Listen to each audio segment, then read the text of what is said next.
Shadow of the Erdtree DLC is coming up a lot quicker than we expected, and I'm sure you might find yourself playing through Elden Ring once again. I too wanted to play through Elden Ring once again, but I wanted to get really good. So I decided to try to beat the game at level 1 without getting hit by an enemy. The rules of the run are as follows. You pick the Wretch class at level 1. You don't put any stats into the character. You beat every single boss required to get the credits, and you can't take any damage or stagger from any enemy, including bosses. Also, you can't die, because if you died on a hitless run, that'd be kind of weird, since a hitless run's harder than deathless. So just don't die. Got it? All right, let's go. Okay, we're gonna do this guy, but we're gonna make him blue. I think that might help. The XLR cable, that's usually what I have to do to make it work. Also, I want to make sure that I'm reading everything. If I'm repeating myself, you're just gonna get thanked twice, and you're gonna have to deal with it, but... Coffee Junkie, thank you for the 9 months again, and Dreamcatcher, thank you for the Prime sub. I didn't say thank you.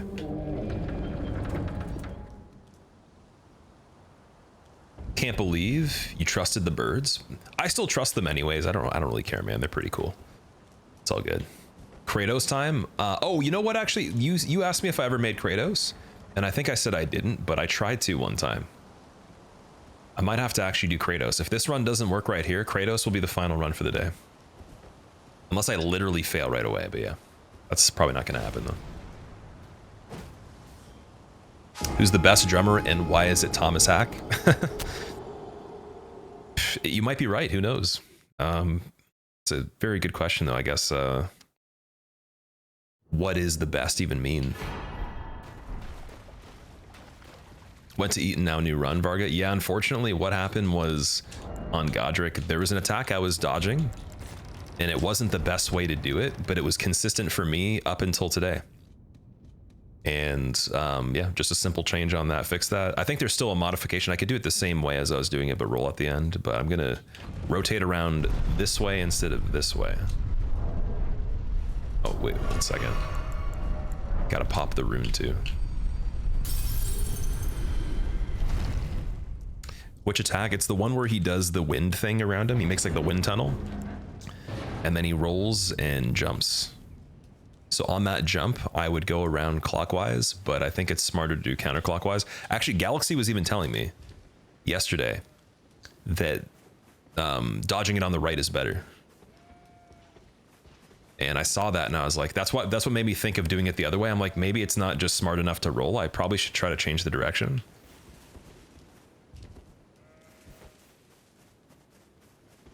Rotating clockwise has been your best. Counterclockwise, yeah, sorry. Necrophagus has some of the best drummers ever. Don't know where they get these people. Probably they have a farm that grows the drummers. I can also that you're not. Then why not? I am. That is maybe the funniest thing I've ever heard. At least today. They're growing them. It's like it's like the Hitman movie where they have the kids that have the barcodes on their head and they're all just becoming hitmen. They're being trained for the future. They just take these children that have never grown up in regular society, and right when they wake up, they just have to take the sticks and do blast beats for like 1 hour straight. And then the instructor comes in, or I guess like we'll call it the groove father. The groove father comes in. He's just like, not enough heavy metal. And like someone's listening to jazz, they're just like, no, blast beats only. And he's like, was that literally not heel toe? He's like, did you just do regular single stroke technique? He's like, heel toe only, 300 BPM minimum.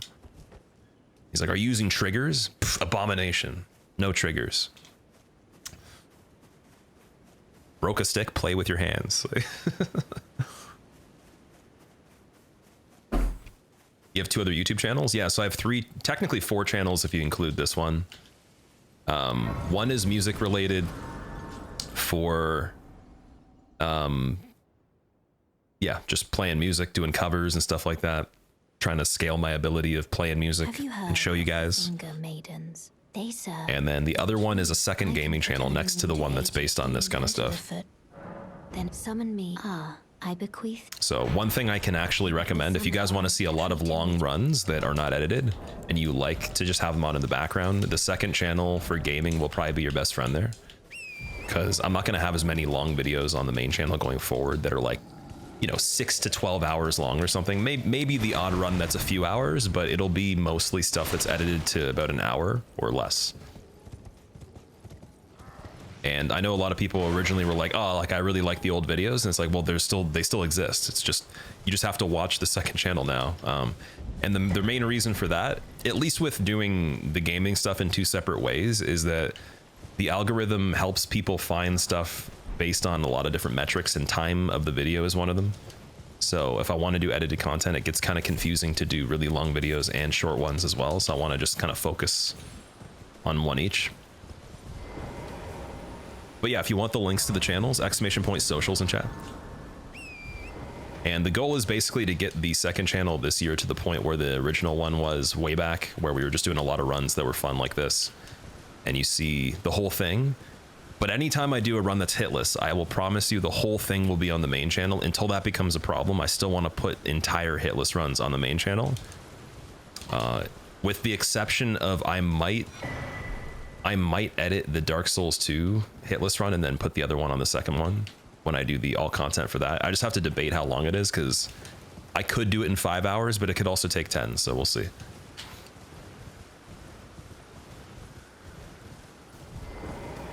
Arch Thrones is so good, you're addicted. I'm excited to play Arch Thrones, actually. Also, Nuke, I haven't seen you in a year. Nice beard, thanks, man. Yeah, I might have a bit more hair. It's been a year. It could be the case that like the longer the hair goes, the more the chance there is to get this. Because again, day 5, a PB of 2. That's pretty good for this. I had a PB of 2, I think, on day 3 as well. So, or was it? No, it was on day 2. What am I talking about?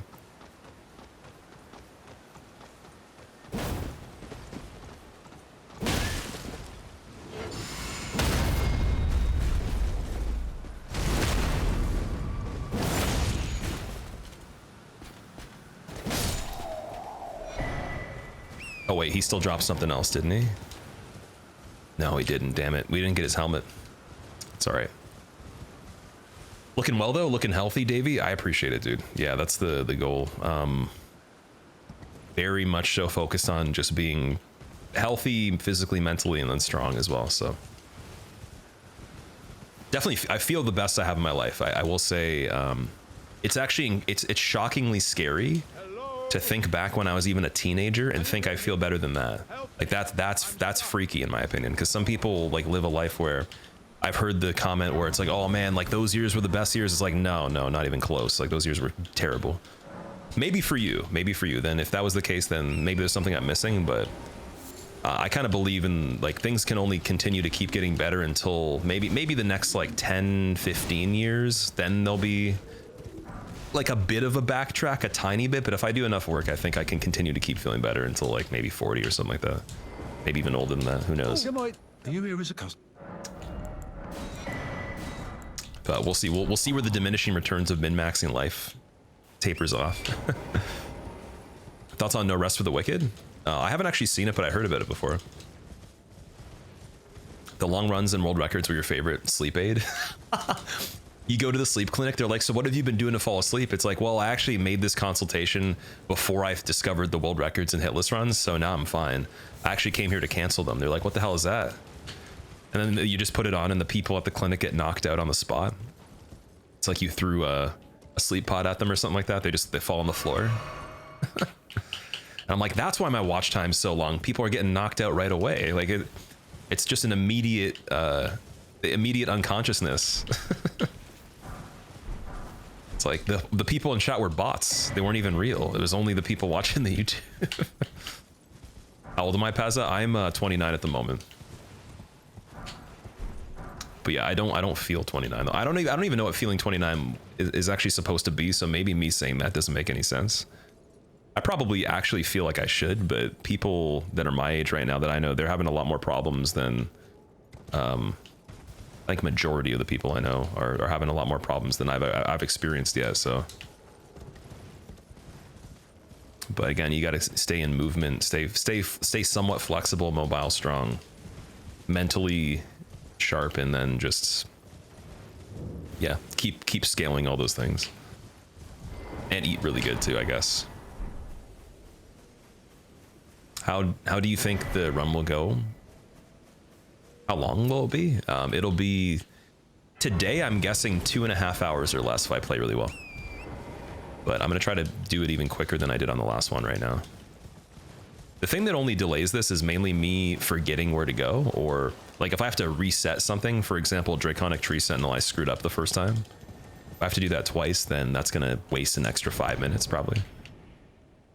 And then Fire Giant's gonna waste an extra 5 minutes, maybe. Morgott could waste like 10 minutes just by himself if I have to reset him a bunch of times. Edgy Sad Boy, welcome back, dude. Good to see you. Have I seen the goofy new Souls like where you play as a crab? So actually I have that game. I was given a code for it today. So if you guys want to see some crab souls, maybe we can celebrate with that when I beat this after Archthrones.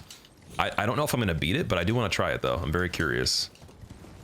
I think it'd be funny to just see what they did. But yeah, I'll download it after this is done. When you turn 29, your bones start to snap, crackle, and pop like Rice Krispies. Goddamn. Yeah, that's something I have not experienced. Well, actually, maybe I'm lying there. So I had a bad shoulder, not as bad as some people's, but I had a bad shoulder. It would click a little bit, and then I had a bad knee, and then it became 2 bad knees, enough where they would have like it was a subtle pain, and then it would be like a little bit more of like an actual pain in one of them, especially when I was trying to squat with you know, decent amount of weight and I wasn't doing the right type of stuff outside of that. And then also, again, like little things would happen where even recent, like not super recently, but back when I was skateboarding, I screwed my toe up a lot, like really badly. It's like almost kind of more sideways than it should have been. It healed really weird. And it had this ache in it that was like, it made it hard to walk. Like I would still walk, but I had to like really take my mind off of it. And it was really hard to not distract myself, or to distract myself from the pain when I was walking sometimes. But I still would do it, and then yeah, it would become kind of a problem. That hasn't happened for a long time since I changed a lot of habits, so that pain's gone completely. There's been no problems with mobility, any kind of joints. I don't have pain for anything in general. Like, Forgive me. To determine if you had, it seems torrent, whereas I may. There is, but I can take gathering place. but then again though, I also understand how like the body can heal faster and stuff. Like what can stifle it and how important your nervous system is in terms of strengthening it as well. So,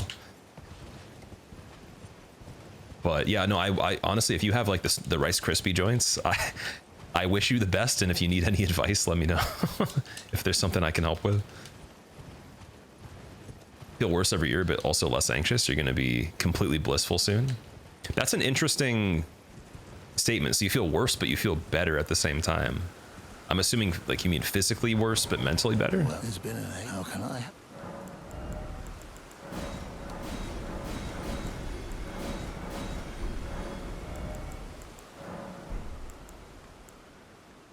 Okay, we're gonna get this, and this.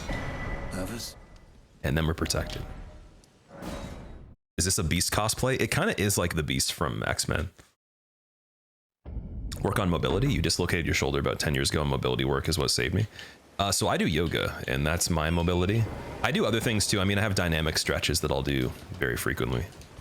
And I do movements in full ranges of motion when I lift for almost everything. So I don't actually shortchange like, you know, the ability of depth and stretch and all this different stuff that I can do. I also do like maximum depth that I can get with any kind of leg movements now for my knees and for my ankles. And I've noticed even my ankles have more flexibility. My knees feel amazing. And yeah, just like even with stuff that has load on it, I do try to go through like a very particular range of motion. And I know that there's no need to sometimes, but it helps with just testing the limits of those things, seeing how strong they are, and then also even adding some more strength to those places. Skateboarding's weird if you don't have pain anywhere. Yeah, I was falling off the board and like falling on the ground, taking tumbles, credit carding myself, getting clacked in the ankles almost all the time because I was trying to build up all the tricks that I used to have and then even go beyond that. And it was good. It was good. I actually got some better tricks down than I actually had before. And then, like, I learned how to skate round bars too, which I was always kind of afraid of. I'm a very good ledge skater, and flat bars are okay, but round bars scared the shit out of me, and I conquered that one. So that was cool. Not the credit card. Credit card's like just inevitable. You got to have a credit card to. That's like your rite of passage as a skateboarder. If you don't have that, or you haven't fallen like down a rail and credit carded with the rail, that one's worse sometimes. But just either or, it makes you a true soldier on the board. Your standard of like what you're afraid of goes down a little bit, right?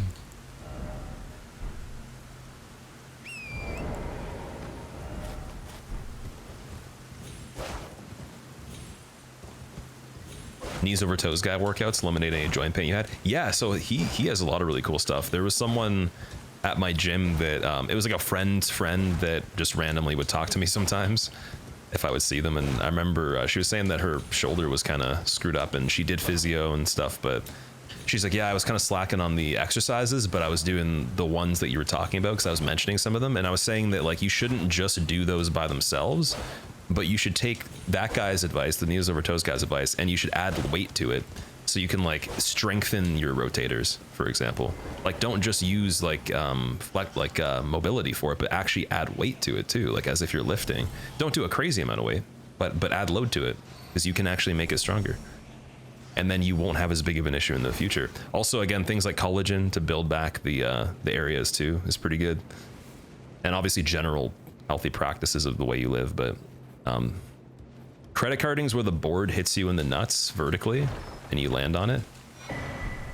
And then I would say a credit card would count as like going on a rail, doing a grind, the board slips off the rail, and then you essentially hit yourself in the nuts off the railing with your body weight. But if you do street skating and you do a lot of flat ground, particularly like flip tricks and stuff like that, or stalls, different types of like maybe some Rodney Mullen type shit, whatever the hell it is, even manuals and stuff, like you definitely can get into situations where the vertical credit card with the board happens. The worst variation is when your board is not actually brand new and you have razor tail, and so it's sharp. That is the most painful credit card. And it's pretty typical to have razor tail if you're about to get a new board, you haven't got one yet, and you're not sponsored or have a crazy amount of money, you probably have razor tail to a degree. So can you rate credit carding out of 10 for pain? Depends on the person and depends on how it happens. It's one of those things where there's a varying scale, but it just happens pretty often if you're doing certain tricks, especially inward heel flips, hard flips, or any kind of trick that the board actually rotates on a vertical axis as well. Even if maybe like your pop shove-its are really weird, maybe you like do a really strange type of movement, but hard flips and inward heels, 360 flips and laser flips as well. Typically, there's a chance depending on the scoop, the angle of your scoop. But yeah, they would happen to me when I was going over the hard flip and inward heel quite a bit.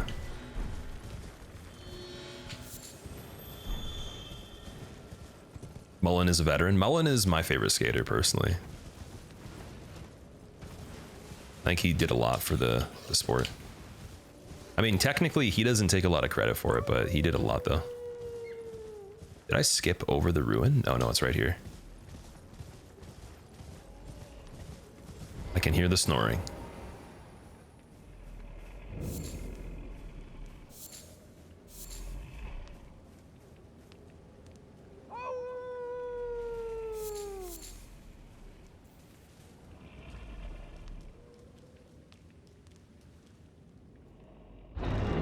Learning kick and heel flips when you're a noob. Oh yeah, when you do the rocket kick flips. The rocket ones, or like you do the heel flip where your front foot kicks so hard the tail comes back up vertically. That one, or the rocket kick flip, is pretty notorious too. You're almost doing like a dolphin flip with the heel flip motion.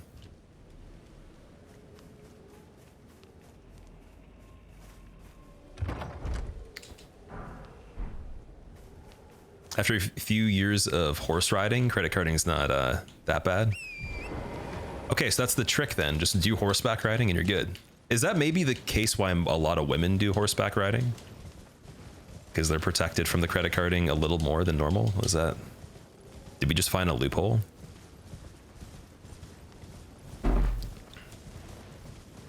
And is there a chance that you could retire into horseback riding if you maybe just also conveniently wanted to get surgery to not have kids, but just went more aggressive with it? How do you even fight the big bears in this game? I am not the best person to tell you that because I barely fight them. The one that's in, what's it called? I think it's in Nokron, the Eternal City. That one I killed. There's one, or it was either Nokron or one in the capital or whatever. My hand. There's a double rune bear fight, essentially. I remember I did that one, and it's kind of like you run around them, and then you can get behind them for a second, but then they'll do a lot of stuff to just screw you over. So you have to be very careful. I don't know any like really good tricks to fight them, and there's no big openings as far as I know. You might even have a better time doing range on it. His sister crew kind of invented skating. Really? Like, do you mean skating the way it's recognized now, or they actually pioneered the idea in the first place? Because I know that they did a lot of the stuff that they were doing on like the cruiser boards, Flatland and everything, like evolved into street skating eventually, but it was very different than like pool skating, obviously, which I don't know if it was adjacent. I think that pool skating developed after that timeline. All right. So we got the bow.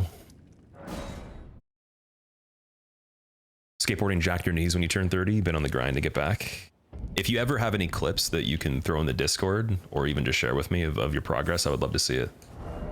But that's cool though. Like I respect the people that get back into it. The only reason I'm not doing it right now is because, again, like I said, if I fall and I screw up my hands or my ankles, I can't play drums for a presumably sizable amount of time, and that I can't afford that right now because the goal is to go really hard on them. So next year I might do some more of it again. And I said I'd at least snowboard still, because snowboarding I don't fall as often, and even when I do fall, like you can take bigger falls and not get as hurt. It's kind of like this weird threshold where you either get really hurt or you don't get hurt at all, and sometimes it looks exactly the same, like you don't even necessarily see a difference in how you fall. It's just something really weird happens. But you can afford to fall from a greater height or tumble for longer and not get hurt on a snowboard. So I'm still gonna do that, but it's also less of the year too. And then skating might come back in 2025.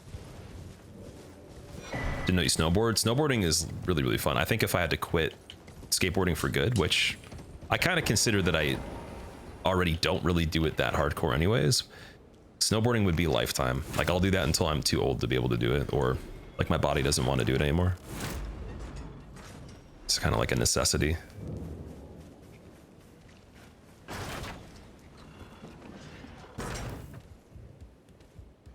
And I do want to pick up skiing next season for at least a long enough time to learn it sufficiently as well, because I've not tried that, and I feel like to have a good opinion on anything to do with that kind of stuff, you have to do both. You can't just like, you know, sit there making comments without actually doing it. So I'm gonna do that too, because my one buddy, he's a really good snowboarder, but he also was a skier too, so I'm sure he'll teach me some stuff. And if not, I'll learn, I'll pick it up.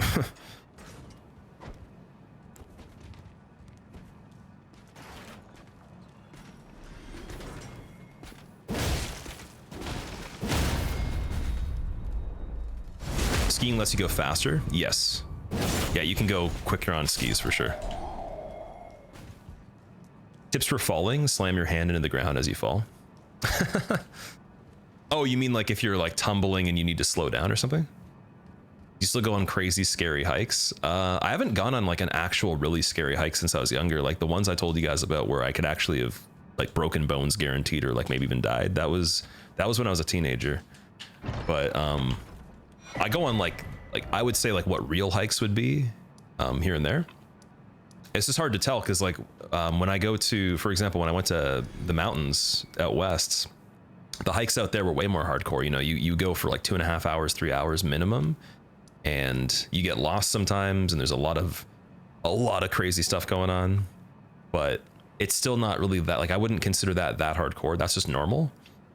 I would enjoy being in the mountains like all day, basically. If I was gonna have a day, maybe once every 2 weeks, once a month, I would want to go and just be there from when it's like bright out till like it's starting to get dark, and like maybe bring food, have one meal out there, and then walk all the way back. That's normal, because I used to go to camp when I was a kid, and we would literally be hiking like almost all day sometimes. So depends on, I guess, what you consider hardcore. I know for some people, like just the forest in general, like going up hills that are pretty steep and like being able to fall and like hurt yourself is just not normal. But I'd imagine around here, like for a lot of people, like that's just like a basic thing. That's not really that big of a deal. I like doing a lot of the trails that are not actually trails you're allowed to go on though. So if there's caution tape or anything, or it's like, don't go here, I'm gonna do it. Like every time. It's unless it's actually impossible, like it's more enticing to do those kind of routes that are you're not supposed to at the moment, or it's not actually even a trail.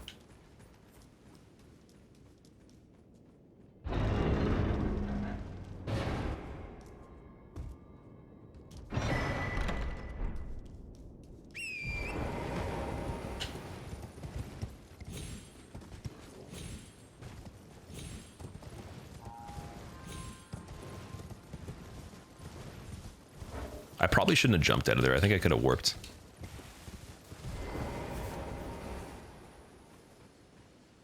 Country or city? I can do either. It doesn't really matter. If it comes down to, like, let's say I have to live somewhere permanently, I would want access to like a area that has close proximity to cityscape, if that makes sense. Like somewhat close proximity, but then also is a little bit isolated as well. Like in between. Just realistically, especially if I'm still like integrated into society, if like if I had the choice, the resources to not be integrated anymore, like I could literally just do like anything, there was the flexibility to do anything I wanted to, then maybe I'd lean more towards the isolation kind of stuff. But it's hard to say though, because I feel like a lot of fulfillment is still in, you know, being able to do things that you're passionate about, but then also involve other people as a part of that, whether it's like you're working with them and collaborating, whether like they're required as a feedback loop for whatever the thing is. Like if for example, when people like do their jobs, there's very few jobs I know that exist where you're by yourself the whole time, and there's no one that interacts with you other than maybe like once in a while, like maybe doing like farming or something like that, or cultivating certain things in nature. But most things, it's like teams of people at some point. And yeah, I mean, like think of it this way. Let's say I could do something online, but then I didn't actually need to ever see people that often, but it was still just as flexible as being in a city, with the downside that I can't network in person. That would probably be like the ultimate win in the end. Like if I could be like a isolated remote, still have internet, use that to like, you know, do work somehow, even if it's not this, and then just like still be like that's pretty crazy. But I feel like that's almost not really completely out of like, you know, that world. It's like still two worlds, right? Starlink is your friend. Probably not good enough for streaming though. I bet by the time that any of that would even be a potential thing, which it's not even guaranteed, but if that was even a possibility, Starlink would probably be good enough. But that's just me like randomly just brainstorming stuff. I think that I'm fine with either, but there is a cost to being in an environment that is not natural, that's like extremely manufactured, and with a high flow of people that have different types of emotional states and, you know, mentalities and all these different things. It does have an effect on you for sure. Oh my god. Wait, why are we over here? I need to go over on this side. Spooky. Super spooky. Oh my god, dude. I don't like any of that.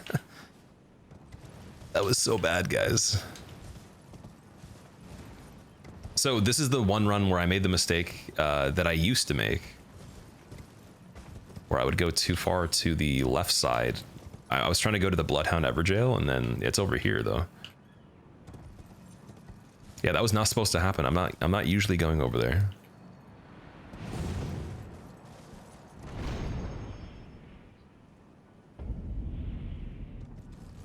You're a city person, but you moved to the country. What do you think about the comparison?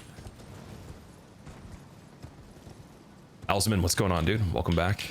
Got the video over to me? Nice, dude. Nice. How's everything going with you so far? How's your day going?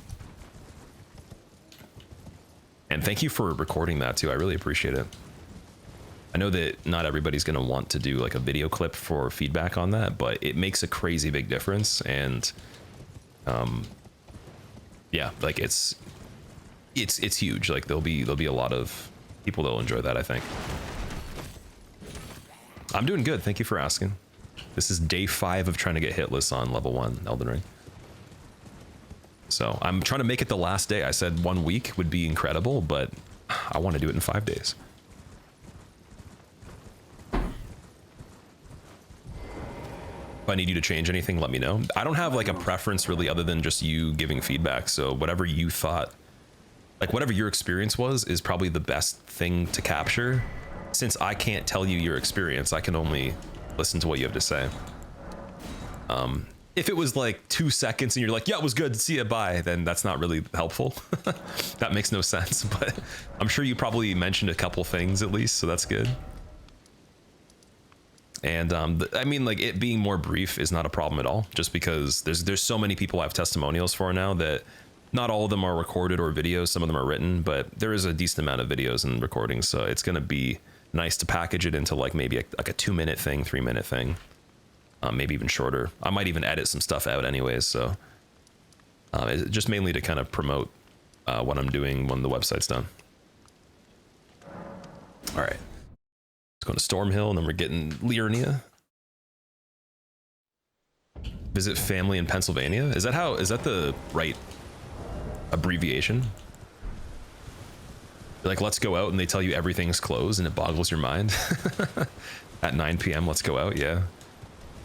Fair enough. Yeah, maybe, I don't know. I guess for me, with the way that I can operate, I can do things that are like very opposite of what I typically do very easily, but then I also, like with the way I normally do things, like you even just saying, let's go out at 9 p.m. The only thing I would go to do at 9 p.m. is to go like exercise at a gym, or I would still just go for a walk at nighttime or something like that. That it would be basically, there's nothing that I can think of that I would just in my own nature be like, let's go do something on any single given day that late. But I'd either already be out from earlier than that time typically, or again, it would just be to do like those kind of things. So in terms of activities or places or whatever, or like, I wouldn't usually start a thing that late. It would be more rare. So maybe I could deal with things like that being closed often. Or maybe again, just being very remote. I don't know. But then again, if someone was like, yeah, let's go do some crazy shit like at this time or whatever, or just whatever experience and I've never done it, or I'm always willing to try stuff. So nighttime gym's best when it's not a lot of people. Yeah, so for me, I like the daytime gym a lot. Like morning gym is really enjoyable. But the thing that it makes it difficult is that if I want to get a lot of other things done that are productive pretty early, and then, you know, have some time later, then I'm going to be a bit more fatigued for those things. But then also on top of that, no matter what time I seemed to have gone, I've gone at all different times of the day to like actual public gyms. And the machine, like there's always a case where there's someone, you have to wait for a machine or something like that. Something's always taken at some point at some level in the workout. And that doesn't bother me too much, but I hate having to wait and plan things differently because other people, I'd rather just do it the way I want to. So the nighttime stuff, it's almost guaranteed no one's going to be using something you're using. It's like, I've rarely ever had that be the case. And then I'm lucky enough to have like a setup here. So that's been super time saving lately, but just, yeah, when I go to the actual one, it's just so nice to not have to have people off. I don't actually care how many people are in the facility. It's more so just if they had enough equipment for everybody. Because I've been to way bigger gyms where like it's super packed, like lots of people, but no one has to wait because they have so many copies of each thing.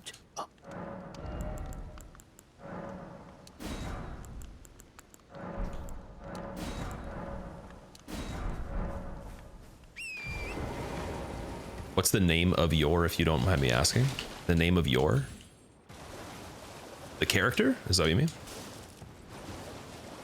Papa Smurf killed Homer Simpson in Hendrick Castle. Are insurance companies in North America as bad as they presented on the internet? Insurance companies are pretty sketchy, I'll be honest. There's some things that mine have done. I'm not going to actually tell you which ones they are and what they did, but there's things that they've done that I don't think are actually smart as a company because of the liability on them, even in some cases, just for money specifically. Where like me as their client, like I've had things where I've had to like do certain stuff like as a requirement as their client, right, to provide certain information, whatever.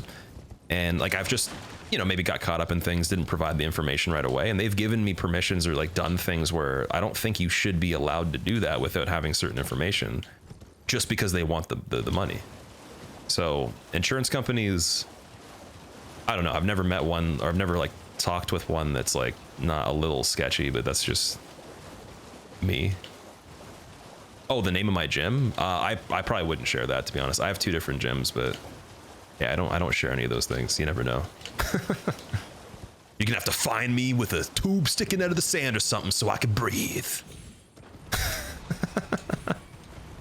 That's a quote from something from like early YouTube. Still one of the best videos. I probably can't actually share the name of the video or show you what else the guy says, because it's a lot of stuff that would not be allowed to be said these days. But the best line he has, he's just like, they're gonna have to find me under some sand or something with a tube sticking out so I can breathe.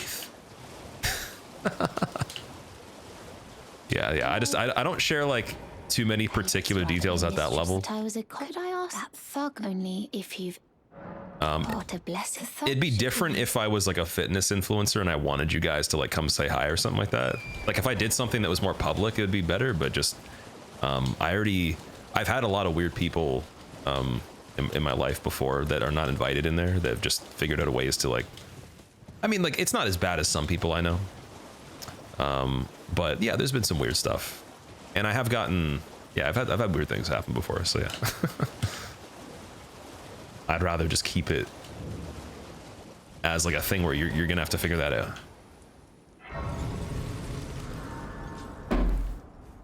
Insurance law is where dead law dreams go to rest. The name of the video? I can't even remember the name of the video. I'd have to actually search that line probably to find it. But like if I found the video, I wouldn't share it with you guys, because it's like the guy says some crazy stuff. He's not like saying anything that's offensive to anybody, in my opinion. Like if you were offended, it would be because you're like maybe you're a bit more sensitive to the vocabulary. But he's not like actually saying anything that's like hateful or anything. It's more so just like some of the words are not okay to be said on this platform. But it's really funny though. Kind of like stand-up comedy. I can't put just like, you know, like I couldn't put necessarily Dave Chappelle on right now and let you guys watch it. I'd probably get in trouble, even though you probably are familiar with Dave Chappelle. It'd be a little worse than that, I would say. What church do I go to? I don't go to church. Church of the what's it called? Trying to think of the word. What's the Spanish word for like an individual? Church America, yeah. What is it? How do you say individual in Spanish?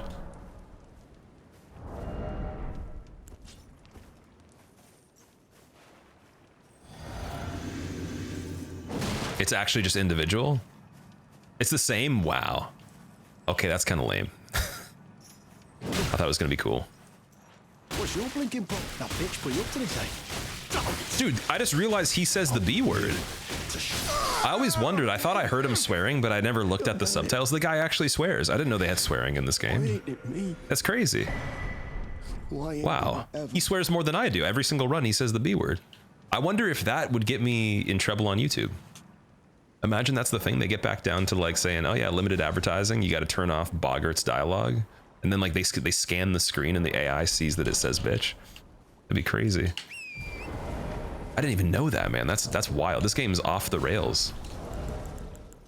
FromSoft has lost their mettle. They've gone outside of reasoning now. They're just going off the wires. Individuo as an adjective. Oh, I see. Okay. Is it swearing though? I think so. From what I was told.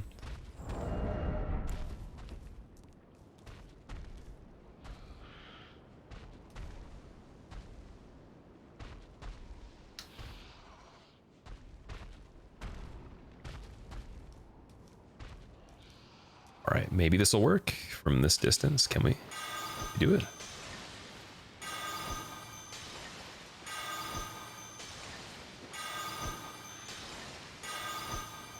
Beautiful.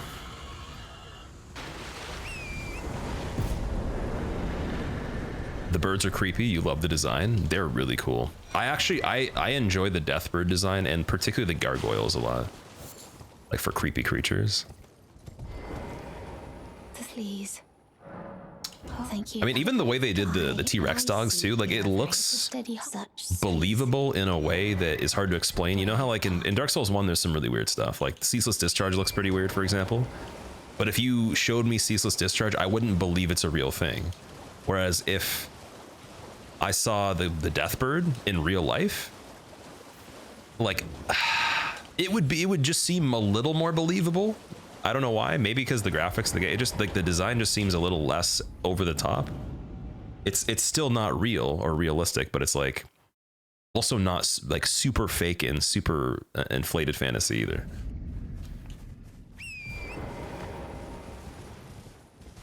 Go to the church, please. The world's ending. I want you to stream in the afterlife. I think I'll be fine, dude. I don't know if people will watch streams there. I think that the internet connection or the data transfer will be so potent that you could probably just generate anything in your mind if you wanted to. So I don't know if I'll need to stream at that point.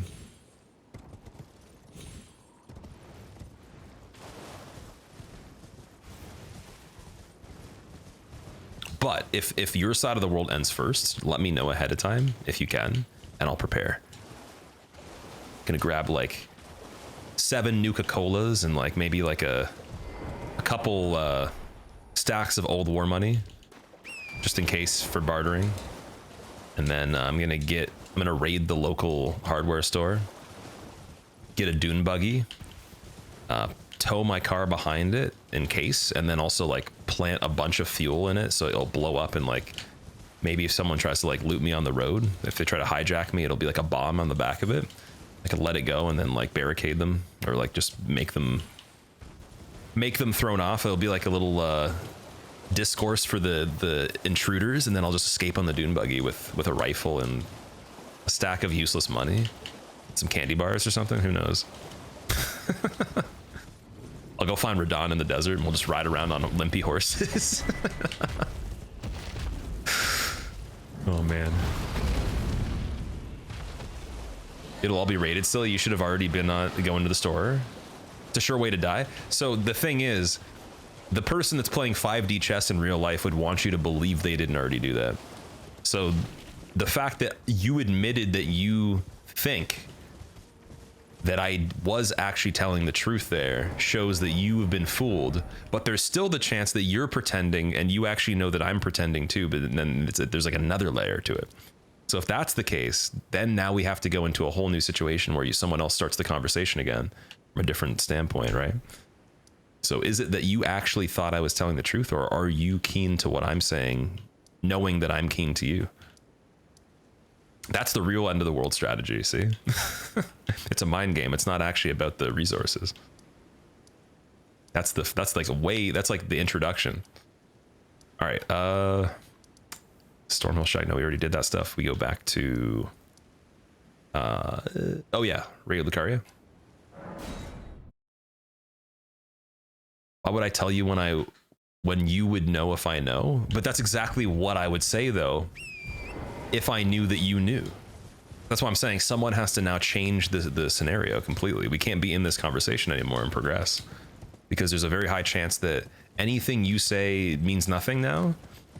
And because we both know about each other knowing, there's a need for a new development.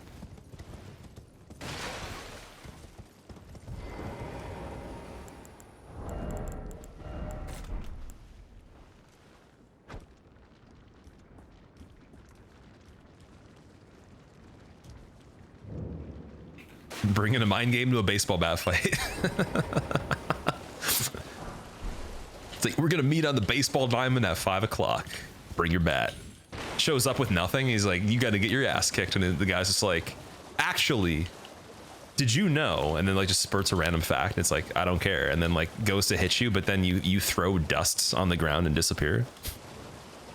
And then like the dude just wakes up, right? He blacks out, wakes up, and he's just like, where am I? And he's just like, the whole entire time you thought you were living a life of Michael J. Smith, when really you were inside a simulation that I made, making you think you lived up to that point that you actually started to challenge me on the baseball diamond when baseball's not even real.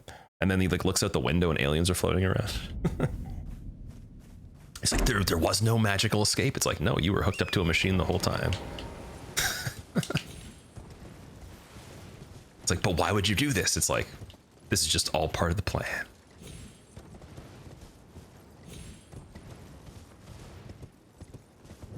What type? M.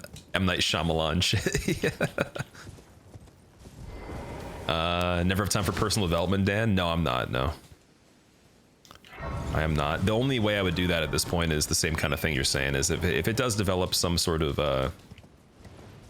benefit that way, sure. But it's really hard to, I think. That's the catch. It's a very interesting subject. And I think it's different depending on who you are. So it's like, I have come to realize, I think there's like different archetypes of like the way people operate. And I don't know if you could extract it to psychology, or even it could be exposure, psychology, experience. Like it could be location, even it could be like where you live in the world. It could be a lot of different things, but even it could be genetic too. It could be from birth. Who knows? Am I a partner of this website, or a cowboy?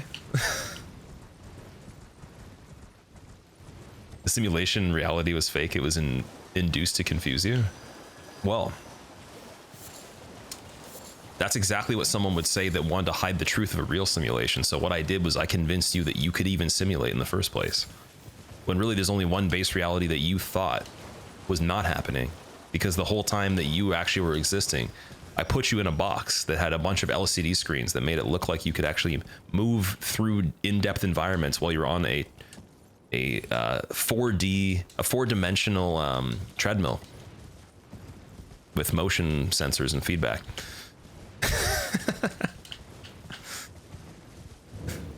LSD screens. Too many words. Man, this is like the Caleb City video all over again, where he's like, I apprehended you, I caught you, and the villain's like, ha, but I wanted you to find me. And then he's just like, aha, but I knew you wanted me to find you, so what I did was I planted a key inside this banana. Oh man. I need to see a movie like that. Well, we need to have a storyline. I know like Batman's kind of like that a little bit, but we need to have some mystery, some unending mystery, some witty back and forths in a superhero movie that's gritty, but like the mystery doesn't end for like 2 hours straight, and it really just gets you you almost get exhausted from how many back and forths there are. Like I want to really be challenged mentally from this. You believe you are the only living person in the universe, and everything you see is a figment of your imagination. But what does imagination mean then at that point? Like what would be imagination if you were the only person? And what is person? What's the value of person if there's no actual separation to distinguish identity as an individual? I think that's a loophole right there where you cut yourself, because you can't actually, like something, if that was the case, then the concepts you're using are more so only practical in duality. So I think like fundamentally that it would be interesting, but also less likely because of like the fact that that's only really helpful for individualism, right? But at the same time though, that's kind of also like, I don't know. Yeah, it's an interesting way of putting it as a joke even, but to challenge your joke. That's what I say. Do I let patches live? Oh shit. Give me a second. There was people there. I think I might go too far on this part. Patches, I don't actually see him in this run. Have I done this run before, Handsome? I have never done this run successfully, but I've done a leveled character version with a different build and a different route. Some similarities, but yeah, I was killing Godskin Noble, doing Rykard instead. I would do completely different weapon. some different quest lines, I believe. You want Death Note as a superhero movie? Yes. Yes.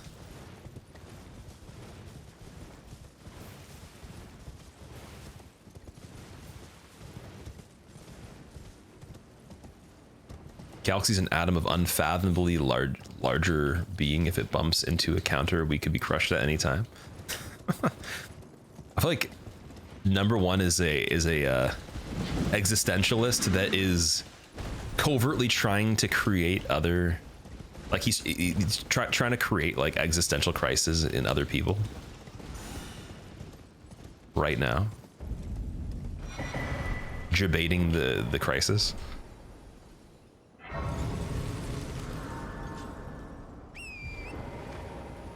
I don't know you. I don't actually. That's why I said my suspicion. I can't confirm that, but yeah, I could say that. Do you know the American mod on Nexus? You just got it? I've never seen it before. No. I saw that in I think it was a video Gino released that was recommended in the thumbnail and also in the title. It said that you can play as Millennia in one of the mods that they made. Like it's as a playable character, but I was wondering how that's possible because I know that you could do a playable run of, you could be Pontiff in DS3, and I think you could be Soul of Cinder. I remember that as well. I've never tried that though.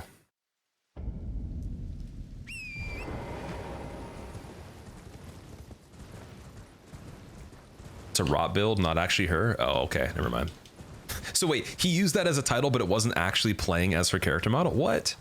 Was that actually, was that a lie? Are we indirectly exposing people?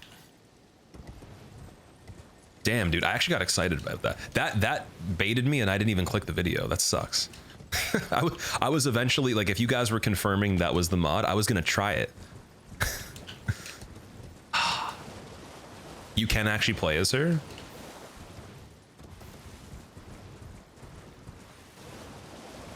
Clickbaity, sadly.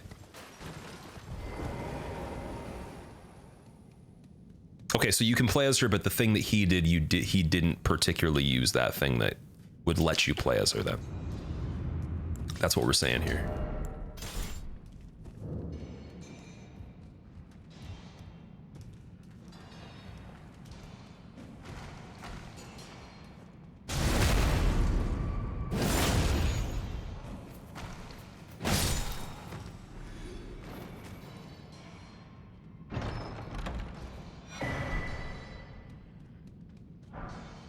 Oh, he dropped 5 kookaries. That's really good. I'm trying to think of how that would help me, though. I guess in Stormveil, I don't have to pick up any, which might make it quicker to get to that one part. Like your cut G? Thank you. Sharp lineup. Sharp lines, big ups to your barber. I actually don't have a barber. I haven't gone to the barber since I was 6 years old. And there's no sharp lines. It's an illusion. It's because I'm so far away from the camera and it's low quality. My hair is pretty long, so everything's very fuzzy. But yeah, I actually haven't lined up anything in general. My hair just looks like this. I don't even comb my hair really, to be honest. Like very minimally, just to make sure it's not like looking super weird, but it just literally grows like this at this point. And I just put products in it. Have I predicted the next 20 years of my life, Gandalf? I definitely have some goals for sure. But my main timeline that I'm visualizing right now is the next 6 years. So I'm not getting too ahead of that. And again, like things can definitely change. I'm always up for experiences that change things and, you know, the way that the course of the flow of life is. But I definitely have some goals that would be nice to achieve in 6 years. Visualizing 20 years, I can imagine things, but it's harder to interpret, right? I think that when you start doing things, if things are longer term and you've already gotten through a certain level of the progress with it, based on the input you're getting in, or based on the output you're getting from your input, you can make predictions and trajectories, but you can't be always 100%. And so some things in the past, for example, I predicted, but based on the trajectory of what my input is looking like and what the output's giving me, and it's usually pretty close. So I'm not always accurate, but like you can, if you do things over the longer term consistently, you can kind of be like, okay, you're most likely going to keep doing those consistently, and then this is most likely going to happen. So, do you think Horaloo smells good? No, he doesn't. And I think that the way that he is able to get around that is that he has such a crazy high body heat that he's steaming. You can see his skin is like literally steaming.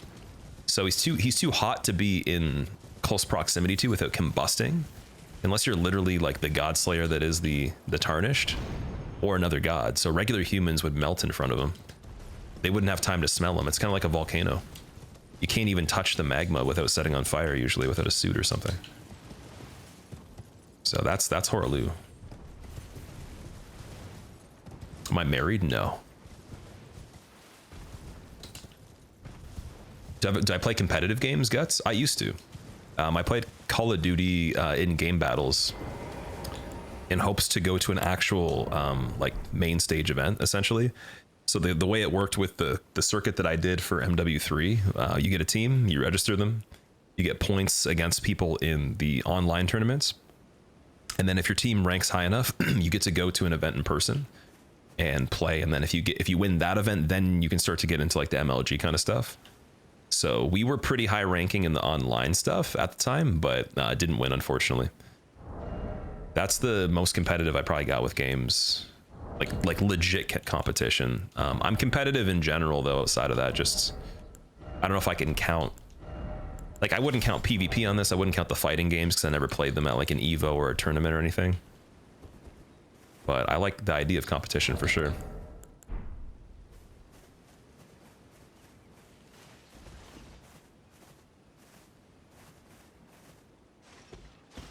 Okay, we jogging.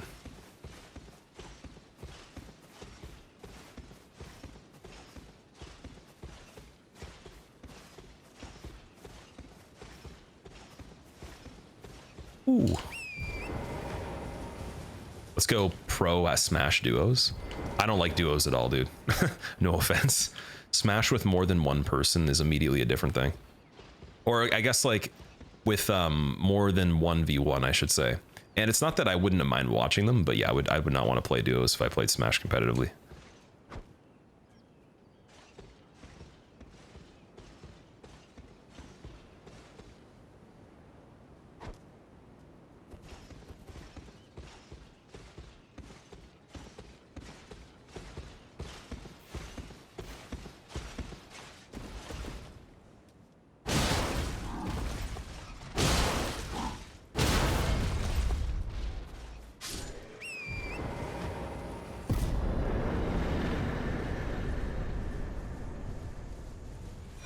Me and you, baby, all the way to the top.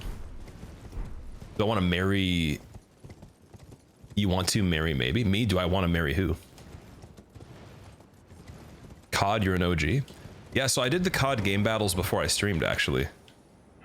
It was right before, and then I started doing Dark Souls 2 PvP streams because I saw people doing it and I really liked it, and I was like, I think that I can offer a different dimension of PvP that's not happening right now. I was like, I want to use this platform to get really good by learning from other people, and then teach other people that aren't as good how to get good too, and host tournaments. And that was the whole thing I did, is I just hosted a lot of tournaments.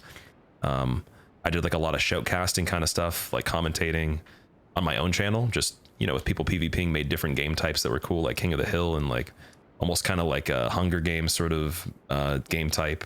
We did Arena, tried to go the crazy streaks in Arena, get rank 3 on a bunch of characters, you know, limited, like really like unconventional weapons against like max level magic people and stuff like that. Just really silly stuff. And then eventually I got to play with some of the best players in the game, and they got me really, really good. And then I got into challenge runs. All right, so we got Margit. Before that is Bell Bearing with the balls, into War Master, into Rotview, into Fort Pharaoh, and then we're done. Did I hold any world record? I don't have a current world record, but I've had world records before, though. I have a lot of things I've done firsts, but I don't know if people like, the thing that's weird is like Guinness World Records stuff is like that, but when I look at these kind of games, I think of it as if you don't have a competitive leaderboard of people where there's a objective that can continuously be improved, then it's not a record. It's mainly just a first ever, and that is cool at the time, but eventually over time you need to keep doing those things or it doesn't really have the same value because people have already done better versions of what you did, even if it isn't firsts, and made what you did look kind of prehistoric. And the thing with speedrunning is you can avoid that prehistoric nature because you can just beat the other person's record and be better than them again, and then you're better. So it's not as competitive to do world's first long term, but it's cool at the time though. So I've done a lot of those. That's just the way I see it.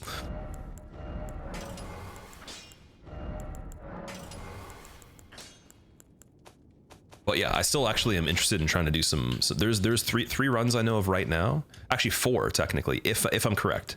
The 4th one was the one that was a surprise I never talked about. I talked about 3 other ones. I don't believe 3 ones I've never seen anybody do. I know people have tried some of them, but they've never actually continued to do it. So 3 of them are gigantic, and the other one's a little smaller. And I believe there are 4 world's first runs that are in this kind of nature that have never been done. That are actually pretty important in my opinion. They've been overlooked quite a bit. Or it was the 4th one that's the newer one I thought of might have just never been thought of or been interesting. So we'll see. But yeah, I might do some more of those in the future.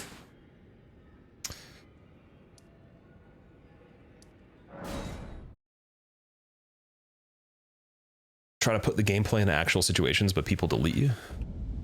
Why don't I stream or play COD anymore? I don't really like that game anymore, to be honest. I've seen through all of it.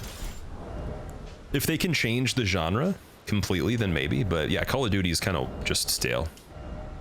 And for me too, the way that it works when it comes to playing multiplayer stuff, I don't want to have to depend on another person to compete. I want to compete with myself, right? So that's why I like doing this the most, because it's like you can only just be better than yourself. You can't really you don't need another person to generate the outcomes. You literally just do you beat your own previous best. Kind of like how life is.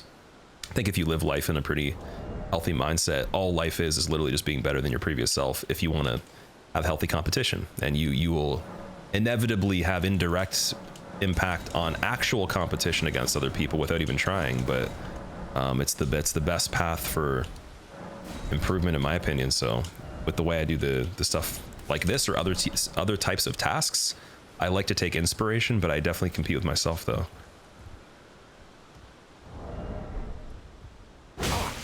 What's wrong with you? I won't say it twice. Stop this. Wait, let's do this again.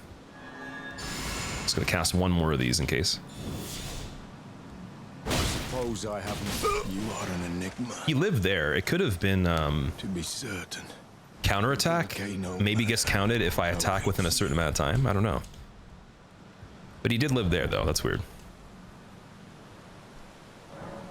Sponge baths. What's up? How's it going? All right. And then Rob View Balcony. Nice. Trilogy Damageless is still one of the craziest runs you've ever seen. Davey, I appreciate that, man. That's really cool. It is one of my favorites.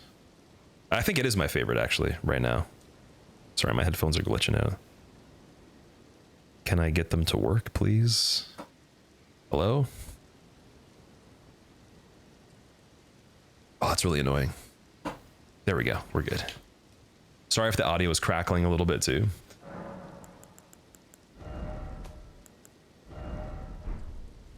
Oh yeah, we have to go to Volcano Manor too. I forgot about that.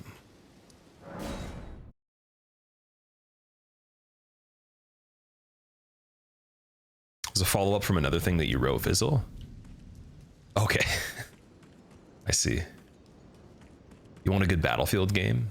It's hard to imagine those types of games having something that just comes out of nowhere now and is better than it's ever been. It's hard to do that when they've made so many, because you can see where their mind's at, right? The official term for your NAPIT is popliteal. And they're exhausting time and resources on not really dialing in a different type of, like, a paradigm shift, right? They're just trying to cater to whatever is mass received, but maybe what would appeal to me isn't what most of the world wants. That's the thing. Like, Battle Royale did not appeal to me, and anything in that vein is not going to do it to make me play multiplayer stuff like that again. Fighting games specifically will always be appealing to me no matter what, if they have very good mechanics and like the execution satisfying the barrier of entry is pretty high, but the skill ceiling is also like really high. That's always going to be appealing. A warrior, perhaps. Will you Problem is, rise with us? Almost no one in the world wants to actually take that seriously, because when you play a shooter game, like, the barrier of entry is Use the low. key. Like these esports games are like shooting and stuff. It sells a dream to someone that isn't actually putting the work in to be that good that they can do it. So it makes them like addicted to the idea, and then they play because the barrier of entry is low. But with fighting games, you actually have to be pretty damn good even by default to even get into pools in a tournament, or even get past that. And then even that's not even that good compared to like winning Evo. So the skill level required by default is so high that most people don't even do it, but then the reward is so low compared to the games that are more popular. So it almost kind of paves a way in itself and explains why those types of 1v1 game of skills and stuff like that can't really be shining at the same level. But the FGC's done a lot of really cool stuff. The fighting game community's been bigger. It's been coming up for sure. It's always going to be the barrier of entry though that makes it impossible, because you can't have kids just play those games and understand it. They're not going to put the time into it. And a lot of the really good players, they're older now too. Like you have Daigo, he's in his 40s and he's still bodying people. It just shows. And like you can't even, like someone's retired at 25 in some of the esports that are popular now. So it shows like the difference.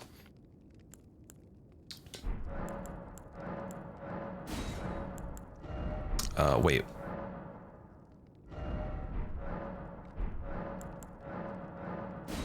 Oh, there we go. I was like, why is his thing not there?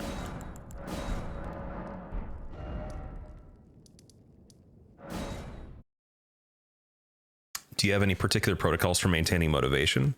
So I don't actually believe motivation is the primary objective to chase or to like embody, if that makes sense. There's a couple different ways to put it. So I actually truly don't believe in motivation as a concept the way that you might reference it at all. And I used to say there's no such thing. And I don't want to say there actually is no such thing, because we as humans have chemical systems in our brains to be used as incentive structures that trigger outcomes chemically that make us have a motive that motivates certain actions, right? But because they're so regulated and so like, you know, perfectly made and in a harmonious lifestyle, they would just normally work for your advantage. It just seems second nature. So I never really gave credence to the word motivation, mainly because the primary action's always deterministic, right? The way that I put it is that if you're trying to have something happen, you can't, like, there's the feeling of like the being compelled isn't actually what would make you do it in every case scenario, right? So because there's some case scenarios where you might not be compelled, but you know, like your intuition tells you it's important, you can supersede that. You just have to determine it by doing it. So like your action's always primarily way more potent than even the chemicals, because they can create like better regulation for the chemicals when you're in a down-regulated state. That's the only way you get out of a state like that, meaning that your willpower at the core of you that goes beyond your chemical systems working properly is still way more, has way more agency and jurisdiction, because it's the only way someone gets themselves to even be in a good place again from being in a bad place, proving it's more primary and fundamental. So I don't wait to like, I don't think of it as like you wait to like feel a certain way. You just do the thing anyways, and then you'll feel really good because you did the thing over time, even if it's not right away. And in simple terms, yeah, determination is most important. So the world So if I determine, hey, I do this, this happens, and then I do it, no matter how I feel emotionally, it's always going to have an outcome that's predictable. Land of the no hits. I'm not worthy to be in your presence. Like you could logically be like, this can happen, and it goes well, or hey, I fail, but I learn, and at least I did, so therefore here's the tangibility. Whereas if you wait to feel a certain way, nothing's actually like even worth even analyzing at that point, because you can't actually see any, there's no data, you didn't generate anything, so there's no point. Doesn't make any sense. Like that's why I said like even fantasizing stuff, it's just, it's a useless kind of idea. You just have to actually generate outcomes for things. It's really good to strategize and plan. Like I think being able to think ahead is really good, but it has no value at all unless you actually make the actions on it.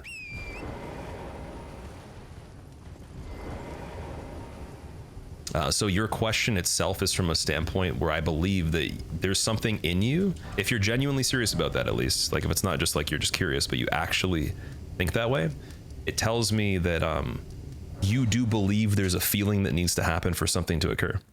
Like that like it has jurisdiction over you completely. which, yeah, like it helps if effort feels better or that there's a compelling force or a fire, but you're not always going to have that though. It's impossible to have it all the time, and it's going to range for different levels of passion for certain subjects, but there's aspects even within passionate things that are very mundane, sterile, just practical, but not really that exciting. And you have to do those components too. And so if we only did the ones that were like very high drive or high fire in the, you know, in the heart or whatever, or the belly, then it's like, that's cool, but it still wouldn't be enough. So no matter what, that's just the basis of it. If you just pay attention to your own behavior, that's kind of how it works. Did I study philosophy? No, I didn't. I haven't studied anything actually. So I was going to go to school for sound engineering, and then I didn't. I pursued doing content because I was already doing it for a while. It was paying the bills. It was doing really well. And I said that I'm going to take a year and do this. And if by next year it's doing worse than it is now, I'm going to stop and I'm going to just do school. And then every single year it did twice as good. And then I was like, there's no point of even going to school, because if I do now, I'm wasting an opportunity that I put a lot of effort into build, and I want to see this through properly, and I need it to actually fail completely for me to change my mind on any of that. It needs to actually completely cease to exist with all the effort. If I give my best effort and there's nothing left to salvage or to even build on, then yeah, then of course I'll just go and do something else. But that was never the case. So if that never happened, if I decided the other way, I would have done sound engineering. And then I think that what would have happened is I still wouldn't have actually pursued that career. Like I would have probably done some work in it, but I don't think I would have stuck with that though, because it's not enough in my opinion for me. Like I need to like also have other things going on where, you know, that as a skill set's really cool, but it's always been possible to just do that for fun. It's not like it needs to be a job. And the fact that it can be, if your skill's really good enough, is still a possibility without education. So that was what I realized. And there's also a lot of stuff like that where your value and your skill set is more important than anything. But I think it's interesting because like the way you gain knowledge and skills through different things you could have someone do the same things, but they don't really like value that aspect of it. So they're not really looking to scale those things within it. They're just doing the bare necessity. And I've been in positions where I've worked like regular jobs that are just boring to some people, but I've actually learned some things in those regular jobs even that I think other people didn't learn, that were doing the same thing because the way they did it and the way they thought about it, right? So I've like paid attention to certain details, and even the analysis of the people that are above you or even all around you, how the system works, how they emotionally feel as a product of who they are identifying in that job, what their life's like, what the scalability of like that idea is at the peak of being the top of that system, if it's worth being the top of that system, and then how your life would play out if you actually pursued that.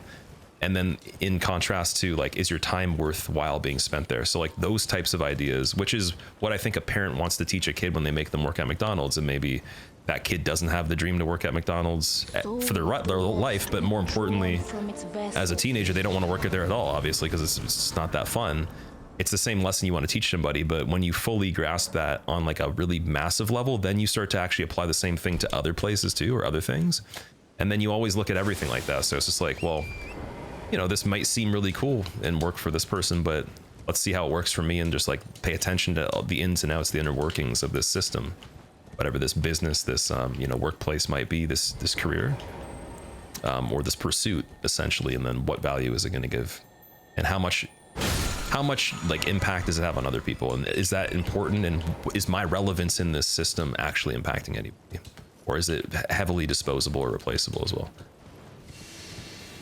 Grim, yeah, I cut my own hair. I have for a long time, but right now it's not really being cut that often. It's mainly just I take a little bit of it off and just kind of keep it around like a certain length. But yeah, self-discipline comes first and to start, and motivation comes after and gets you to continue. So this is the way I look at it. It's a 3-part thing. So think of it as a triangle, like a recycle icon or something. So you need to basically you build there's other aspects, but the main one would be you have to build competency, and then when you have competency, you can execute and get a win, and then when you win, you build confidence, and the confidence makes you pursue again, which builds more competency, and then you win again, and it just keeps going. And that's it. Those are the only 3 things that matter. That's all there is, like when you look at it very practically. And then inside the incentive structure of that, like you have to fail to build competency, so you have to be like more free of your ego. You have to actually put like your thoughts to the side and put yourself in a situation where you don't succeed, because then it makes you more intelligent, and then the intelligence makes you eventually win. But once you get that first win, then you feel more confident, and then you continuously keep doing that. And that's all you need in general forever. And you can, like, that's present in everything that exists, but you could also say, yeah, all these other small aspects happen in between, like the failures and like maybe like other things, maybe the push and pull of other types of things that are alluring, like, oh, maybe I want to try this, and like not staying focused on certain things. That's all beside the point. But the main structure, the macro of doing everything is competency, winning, and then confidence, and then going back into competency again.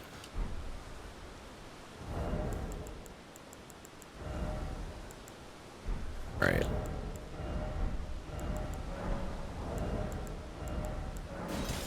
So, market time. I think Orphan is the GOAT. Orphan is awesome, dude. I really like him. He is my favorite boss out of the entire series still. For sure. Actually, you know what? No. You know, I would say I like Malekith a little more than Orphan. A little bit more. But only because of the storyline. I think Orphan as an enemy is cooler, like design-wise, but Malekith in his backstory, his place in the game is really cool. Where did the run yesterday stop? I made it to the mountaintop of giants. It was right before Fire Giant. Fell off of a cliff, did a quit out, which immediately invalidated the run from my rules. And that was about it. So we continued after that, and I got 3 by the end. I was kind of distracted after that mistake, but my farthest run was to Fire Giant without taking any damage or hits on an enemy, I should say.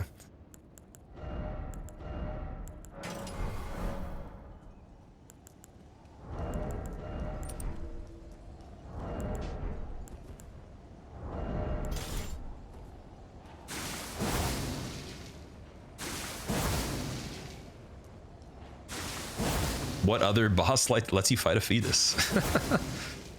I'm gonna do a rehashing of his name on the split counter next time we run Bloodborne. His name's gonna be Cletus the Fetus.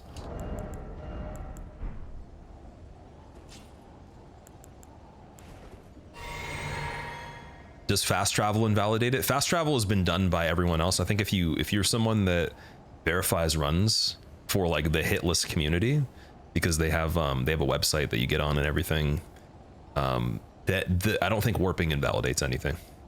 I'm pretty sure that's always allowed. Because one of the runs that inspired me to do this, essentially that helped me a little bit, was Smoker Spectre's run, and his run, he warps multiple times when he falls off stuff. Because he tries to do a skip where I think he fails it at least 2 or 3 times.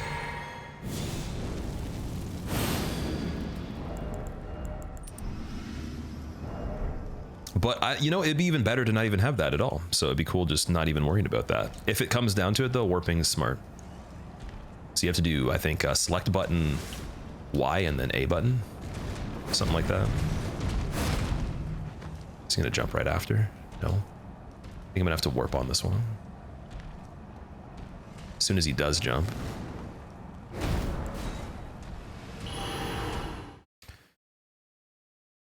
Hit him with the fetus deletus.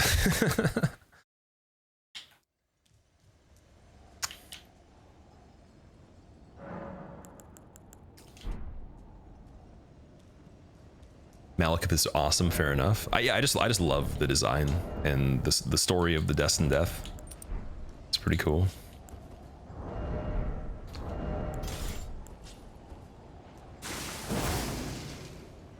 Are there items you still gonna get throughout the run? There is some items I'm gonna be picking up, but nothing crazy though. Just upgrade materials and like sometimes occasionally I'll grab knives on the ground like kukris in this castle.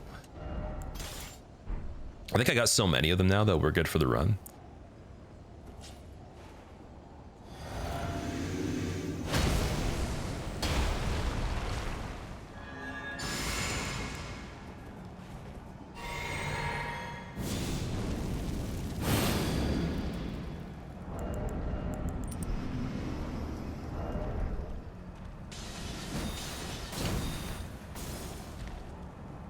Come on, you want to jog? Go for a jog. Come on, do it. He's feeling running. Okay, here we go. He wanted to jog. Beautiful.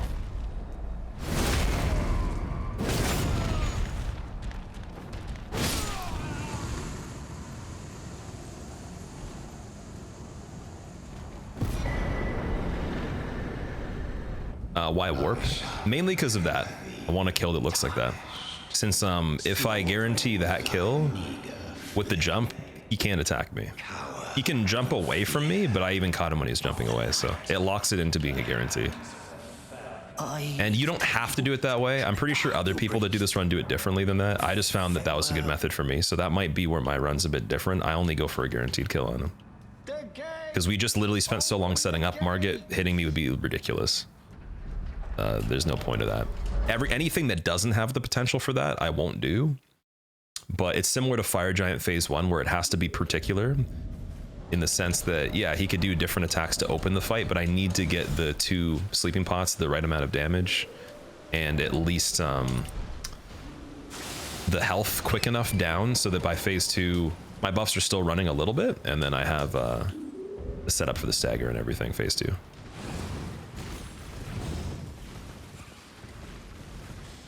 What's important about Giant between Margot and Godric? The blue talisman, blue dancer charm.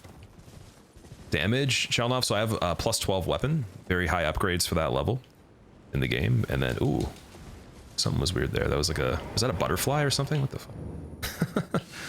Something was flying by the character. I'm like, what the hell is that? Yeah, so plus 12 weapon, very, very strong. And then 4 different buffs that increase damage as well, with a talisman that increases damage by I think 20% at low health. And then also I'm using the most powerful attacks you can use on that weapon. And my Physic Flask has a tier that increases the chance to stagger, so I can lock him a little bit easier in place. And the weapon's natural ability to stagger is already really high. All that combined, strength tier as well, which increases my actual stat of strength when I drink the flask, which makes everything super juicy. I would say the buffs again, if they run out, you'll notice it's like almost 50% less damage or more. But typically they never all run out within a fight. You'd have to have a fight where I went on for really long, because the first one that I used, the Physic Flask, lasts the longest. I think it's a minute or more, maybe a minute and a half.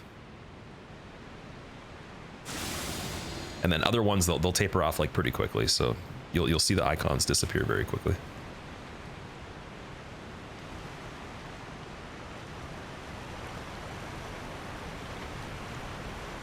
Do you have a YouTube? Yeah, I have 3 YouTube channels. If you type in !socials.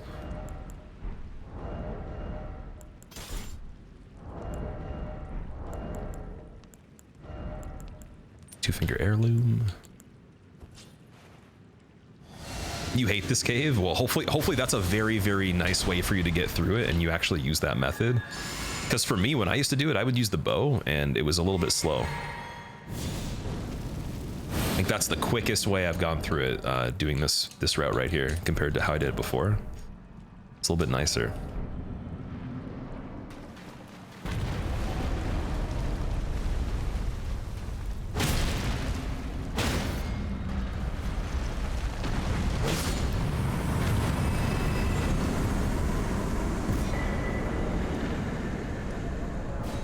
Still didn't get the grace outside of Godric, man. I gotta do that. I missed that 2 runs in a row, man. The balls on this guy. The balls that I have on my hands, I'm pretty sure are from Iron Golem, and we've just hit him so many times in the nuts on hitless runs that they fell off, and then Boggart came into Lordran way back in the day, or maybe his great-grandfather did, picked the balls up off the ground after Iron Golem already decomposed and the suit rusted away, and realized the balls were made of a different material and that they were sacred, so he put them away in the family jewel chest. And then basically Boggart, as a grown adult, once he grew up, his grandfather gave it to him, he inherited them, and then he used them as a weapon to rob people. That's the backstory. Why are they not also blue? Because we're actually doing this run pretty fast. Like, if this run took longer, they probably would get more blue the longer it took, so that's I think that's the trick. I haven't played slow enough for them to be blue.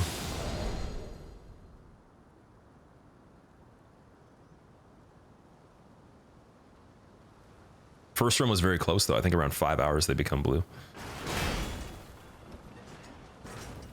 Are Starfists better because of blood proc? I think that they generally can be better depending on how you like do the kills and stuff like that, but I haven't used them enough. I like these ones quite a bit because I don't want to rely on bleed. Straight damage is a lot easier for me. The run that I'm going to be doing that was a surprise, when I test it, I'm going to test the Starfist as well. So I'll let you know if maybe like we'll get to see if it was better or not. I'll be able to tell you. And if it is better, then for that run, it's going to make it easier than I thought it would be. But I'll let you know what that is once I test it. It's a little bit of surprise.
How 30 to 49 minute setup period creates this much damage for a character?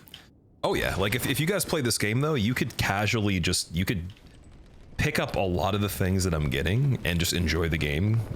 Just knowing that roughly as you go through areas, like, oh yeah, this is the best item to get here and there. And there's even longer setups you could do that would be even better.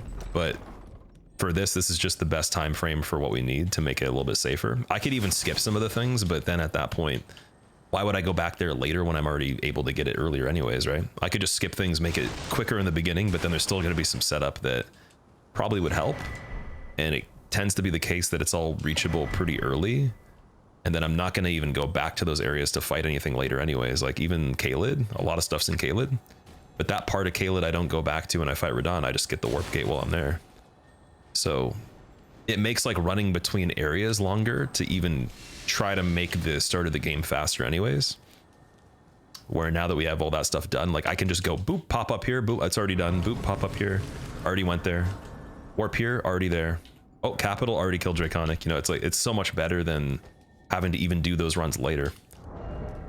And that's, it's kind of nice because I used to do a setup for the leveled character that was about an hour. I think it was like 50 minutes maybe about 10 extra minutes on this one, and then I get all this extra flexibility of being able to, again, like just pop up in different places and it's already ready to go. I would say that probably makes it, I would about a 15-minute difference still from not having to run across different stretches. And then not even having to go to Volcano Manor probably saves some time too, because you'd have to get to Rykard. Radahn's not a boss you have to run to even when you get to the castle early. You just go to do the festival event. Sorry, the festival event, and then you just pop up there. It's not even like there's a castle to go through. So it's a smarter idea if you're willing to put in the effort to kill him.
I am the Lord of all that is golden.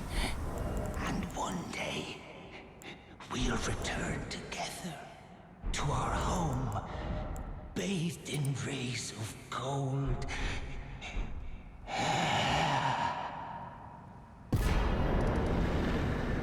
Trying to think, do we do anything before we're done? Oh yeah, Limgrave Tower. Always make a mistake for that. Has a damageless run been achieved? For any percent on this game, yes.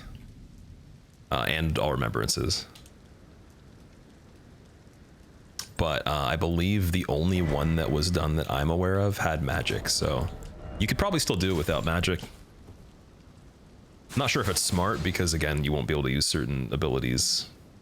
That it would make it pretty ridiculous if you did damageless without magic, I think. At least for all remembrances, but I'd like to figure that out at some point. That'd be cool. Planning on doing a randomizer. I actually have already done one on this. You can see it on the YouTube channel. If you type in !playlists in chat with an S on the end, it will link you right to the main YouTube channel playlists, and then just go to modded runs, or actually even just go to the Elden Ring playlist specifically, and it's in there if you want to see it.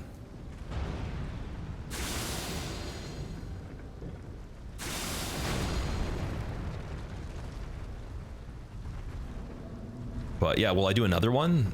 Possibly.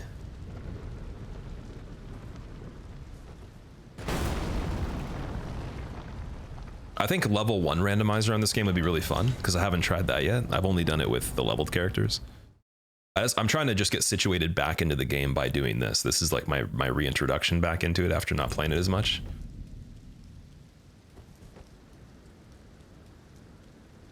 I think hitless level 1 is harder than damageless.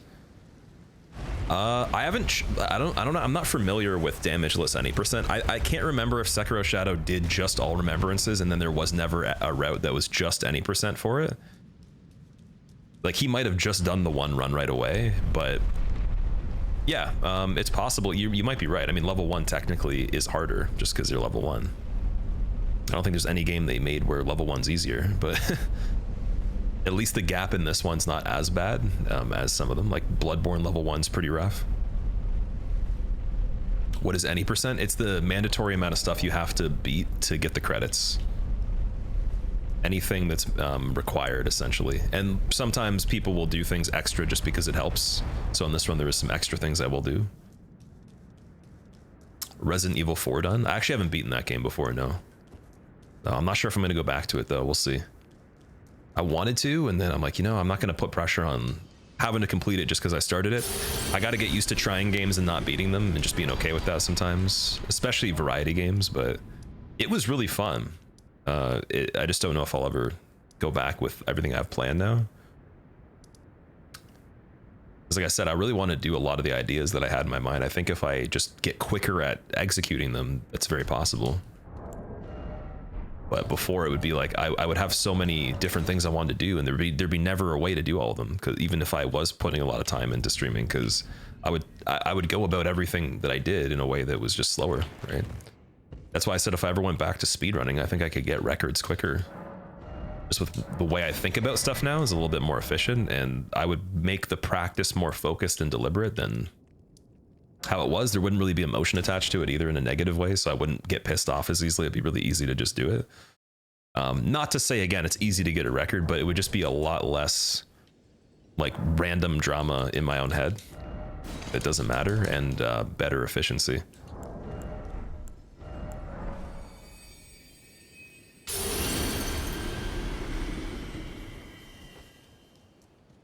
And then I also do think there is something to say, like, it's kind of like the experiment they did where they took esports athletes that practiced, I think 8 to 10 hours a day, and then they made them practice 6 hours a day and then do exercise for 2 hours, and they perform better with less time. So it's just that simple idea of like there's a diminishing return point where you're not getting as much value out of putting that many hours in past a certain level, right? And I'm very aware of what that is like now. Before I was like, I don't care, I have extra time, let's just do it at any cost. But the next day I could have had a better quality approach, right?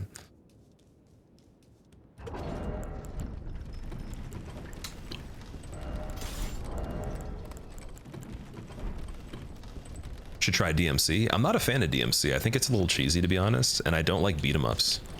So I never have had an interest in DMC because of that. Otherwise, like, I would totally play it. The graphics are cool. I think the story seems kind of cool, but just, yeah, it's very cheesy from what I've watched. And Bayonetta, God of War, and DMC are just not, like, never would be able to get into them. At least like the old God of War. And yeah, like Bayonetta in general, just, I've always wanted to, but I could never, anytime I tried, I could never do it. For me, like, games that like let you kill 100 guys at once with one character, or like you're very powerful, is like almost meaningless to me. I want to be less strong than even one enemy, and then if I could even take out 2 enemies at a time, it's like a lot of effort, and you have to actually be pretty damn good. Or to even be stronger than that enemy, you have to put effort in to learn that, right? So I like the challenge in that way, where they're like the mechanics are actually a battle. Whereas in those games, even if you play them on harder difficulties, it's always just going to be about like you being so overly plot armored and heroic that you just take down crowds, and it's just no fun at all for me.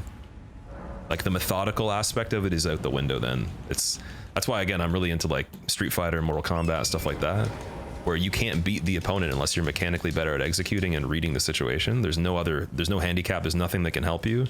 The characters are all balanced enough where it's just performance. And also the reason why RPG elements in this game don't matter to me as much. It's more about the action, but it's a nice medium they pulled off with how big they made the world and how well they wrote the story. So for this one, I actually appreciate that aspect, but it would never be like a selling point for the RPG stuff as much.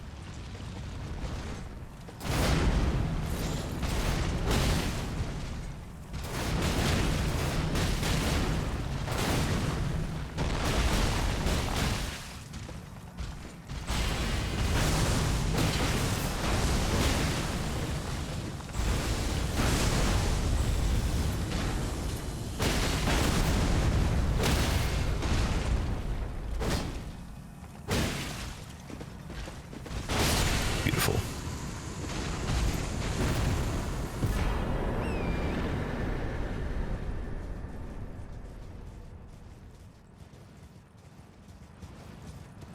Trying to get triple S ranks. So yeah, like all that stuff can be very hardcore, but the base formula for it is just not my thing as much. And you have to think of it this way, even this, like, for example, if I played this casually, eventually it's not really going to be my thing either, because like, I really like the design and all that, but that has a limit to it too. That's why you got to do like other cool things. Like, we're lucky we have randomizers, you know, that these types of runs are feasible, because it does add a different dimension where, you know, even though, again, like some of the events happening aren't insane in their own respect, having to do them in a certain way that has a lot of risk to it is way more exciting. But games that are already like that by default are amazing. Like, that's just, but usually, again, they're not popular because most people would not be able to handle emotionally doing that. They'd be complaining because they want to feel like they are much stronger than everyone else, right? They don't want to have even playing field. Since AAA games taught us, it's meant to make the person feel good and give you a sense of superiority all the time, but then only increase the difficulty a little bit when you get better so that you still keep playing. But they never want you to feel inferior to everything else or like equal. Or it would be really frustrating for a lot of people, I think.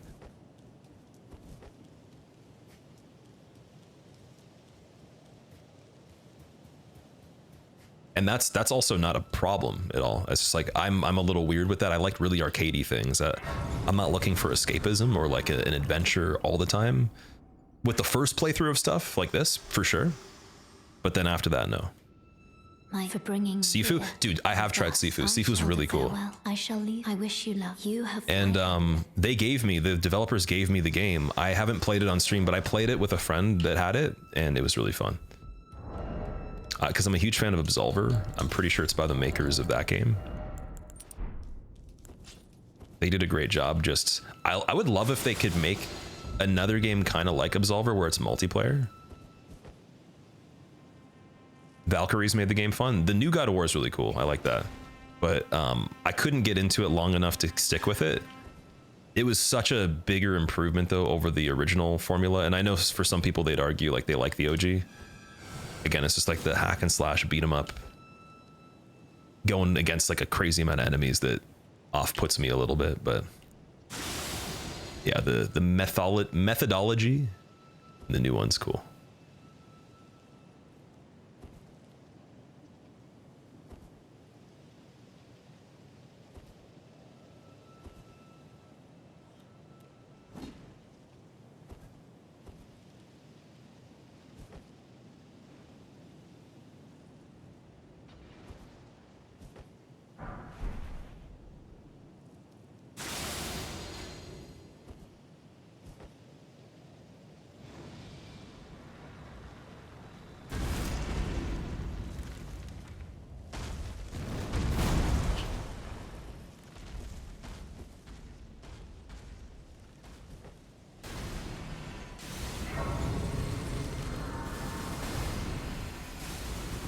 Warframe's pretty arcadey. I tried to play Warframe and I couldn't get into the objective of it, but I think the visuals of it were always amazing. And the concept's pretty cool too. I actually had a friend where they had a world record with a couple other people for survival in it or something like that. Someone else I used to do some Dark Souls 1 SL1 races against them. Actually, they got inspired to do it because I was doing level 1 new game plus 7 and I was trying to go race somebody else to new game 69 as a joke, I guess. And they saw that and they're like, I want to race you. Let's see who can get the best time for it. Not just like, let's see who can get the farthest completion of cycles, but like, let's see who can do one run at max new game the quickest. So I was doing that for a little bit. And then I checked out their stuff and I was like, oh, you play Warframe. And they were one of the best players on Warframe, like way back in streaming. And yeah, so that kind of stuff, like teaming up with like a few people, getting a record for like something like that is insane. But I'd imagine to get to that point, you do have to like the base game. So it's not as feasible for me. I wasn't as into the base game.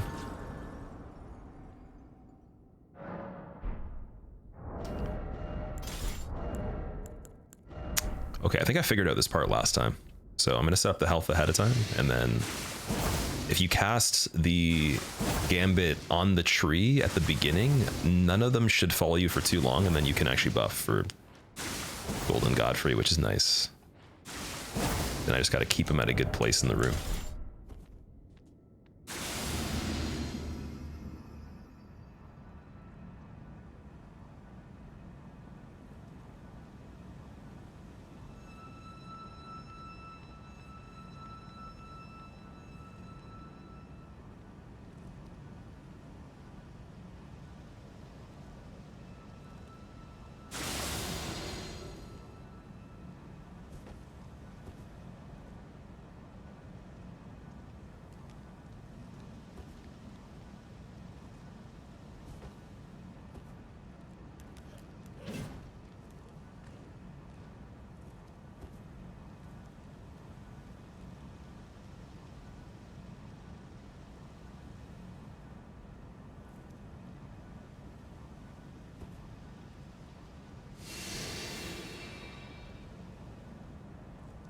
So at this point, even though I don't have the casting on anymore, I don't think it matters.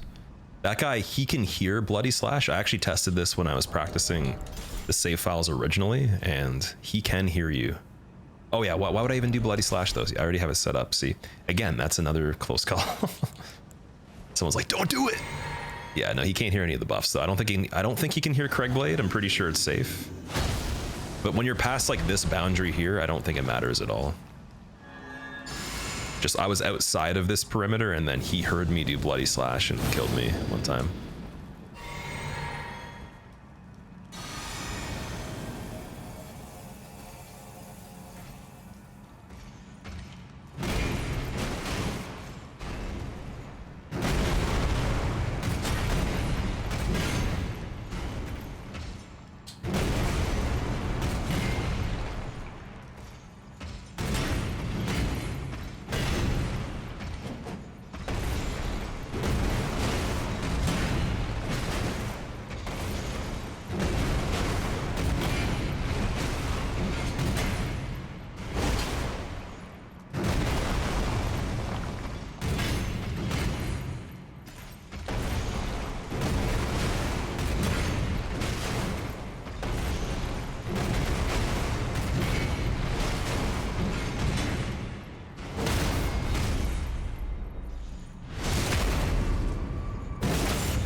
Working on, oh, I saw someone say something that seemed important, and then I did not see it after that.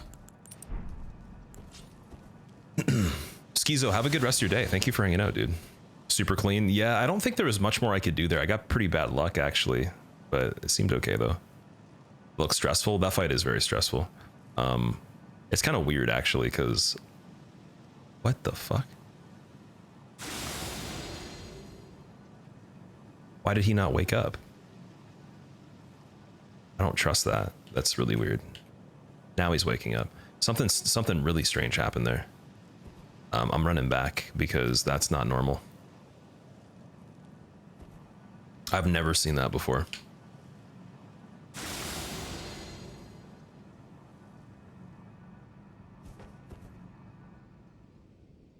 Night. Oh, it might be night. If it's a nighttime thing, that's ridiculous because he's not even freaking awake, dude. That'd be nuts. Yeah, I'll make it daytime just in case.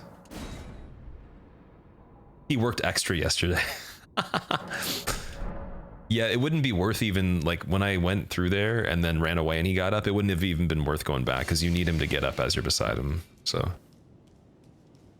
something that I'm most excited for in the expansion. I like the fact that they did the whole thing with scaling the difficulty based on completion rather than like you could just go in there and be super strong. That's probably out of the confirmed details, the coolest thing, in my opinion. What about you?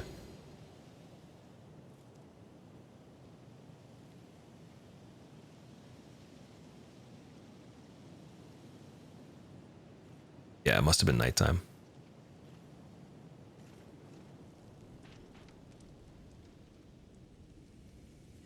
It's because you're blue. He is snoozing hard, man. Someone gave him a NyQuil.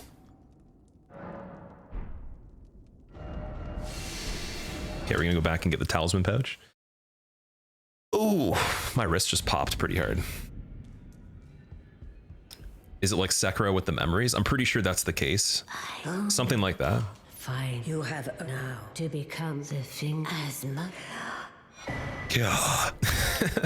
That lady making that sound reminds me of when you have a dream and like your face is in the pillow and you're like falling in the dream, or like you have a nightmare and you're just like when you wake up.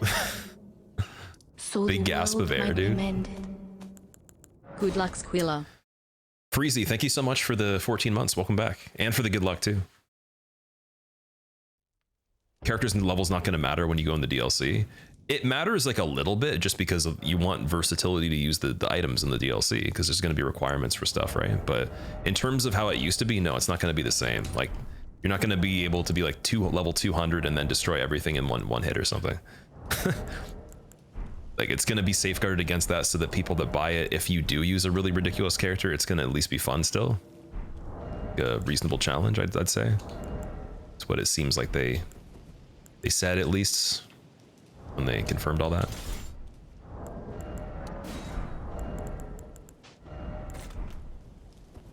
Am I excited for the DLC? I'm definitely looking forward to it. But when people ask about exciting stuff and everything, like, I'm going to be more excited once it's here. In the reality of it, I don't really think about it too much. And if they delayed it till like next year, I wouldn't be upset at all. It would be fine. I'd be the same more or less. If they canceled it as well, it's like, yeah, it would be a little disappointing if they canceled it, but not as much as probably some people would be disappointed. I'd be like, well, we'll still play the base game because I haven't done a lot of that. So yeah, for me, I don't get hyped about things until they're actually there.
Wasn't feeling the damage on that as much, which is kind of weird because I've killed him with that much damage. Like the one of the buffs ran out.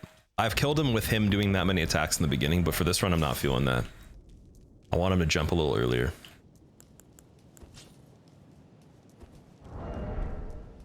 No Shackle. I'm not doing Shackle on this, no. Mesmer's not going to be the final boss of the DLC. I don't think he would be, no. But at the same time, though, if it's as big as Limgrave, there's probably like a dozen bosses or more. Like, there's got to be a lot, right? As you grow older, you find it to get very hard to get hyped for anything. Same here. And I think for me, again, I just had a shift in thinking like that originally when there was a couple things I did get really excited for, and like, again, like some of them turned out to be really good, some of them didn't. But then I was thinking, like, what's the point of, why don't we just anticipate it when it happens so I can have a really clear perspective? Mainly because if I'm going to give my opinion on something and other people are going to absorb that opinion, or like it's going to be publicized to you guys, like I want to give a pretty balanced interpretation of something, rather than like inflate it by thinking about it beforehand and being like, oh, it's probably, like, I don't want to theory craft too much, right? It's fun to predict, but like I don't want to like get too crazy with that, since then it might change the way I interpret it when it's there, because then I could be like, oh, there's an expectation for this. So there's zero expectation other than it's a thing that's supposedly coming out in June, and then we'll see what happens. And the trailer looked really good, so that's good news. But other than that, though, that's all I'm running with, and I'm sure it'll be great. And if it isn't, it's like, well, I didn't have like a crazy idea built up of what it could be, just to make it a bit more exciting.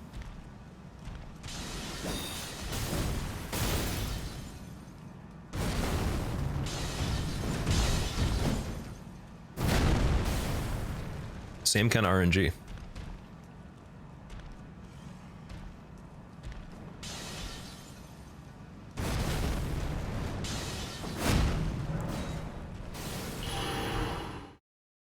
Gonna fight Mikola or something like that? I think, yeah, I'm pretty sure Mikola is gonna be the DLC. And if not, then I wonder what they'll do. We literally went to his tree and plundered his sister's great rune. Yeah, he's gonna be mad, I think. Does that reset and validate the run?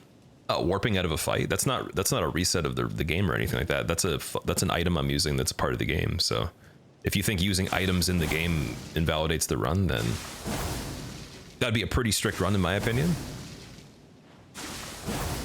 But yeah, you've always been allowed to use items. That's not really, like, it's different than a quit out. A quit out would literally mean that if an enemy's about to attack me, it freezes the game and then puts me in a place where it has to go back to the default position. Whereas this, I actually have to find an opportunity to use an item, and then if I time it right and then nothing happens for 5 seconds after that, I get to go back to the checkpoint that I already got, instead of being placed somewhere that I didn't move to, right?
Okay, I'm gonna go with this one.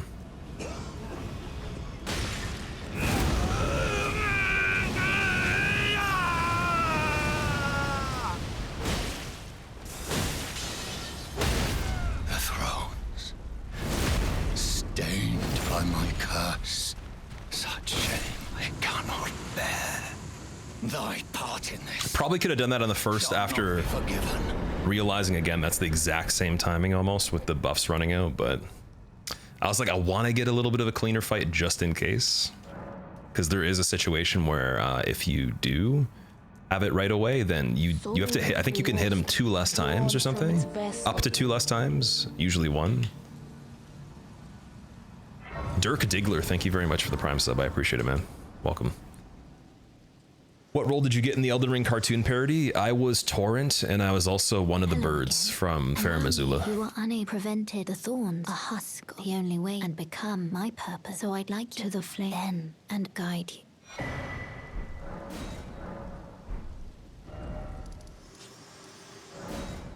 Is Malekith dangerous, or do you script him like that too? Malekith is pretty hard for phase 1, but phase 2 is very similar to that, where if I stagger him well enough at the beginning of it, he does one attack that's always the attack he starts with. I hit his kneecap one time, then hit him in the chest as he does the second attack that's always the follow-up, and then he dies. But for the first part, I can't tell you what's going to happen. It could be, it's basically anything that can happen will happen until you get him to phase 2. You thought I was Tupac? Dude, I look like Tupac now? Wow, that's crazy.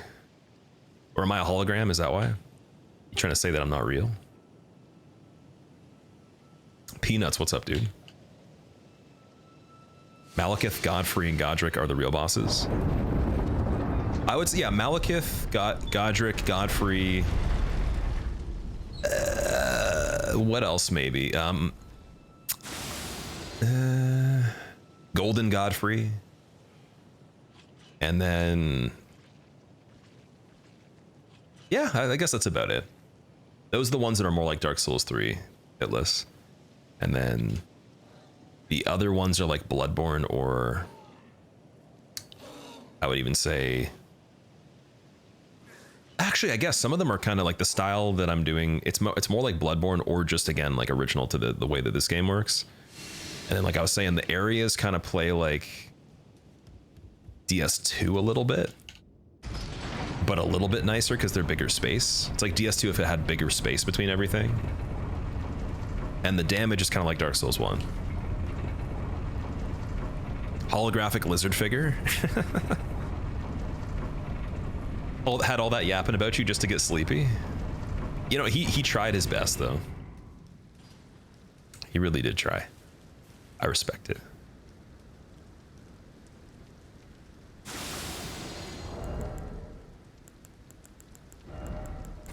I'm gonna use this one more time, actually. So yeah, Kukri here.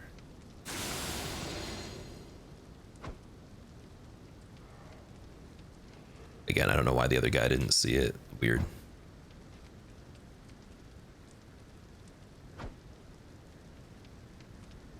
They should both see that one.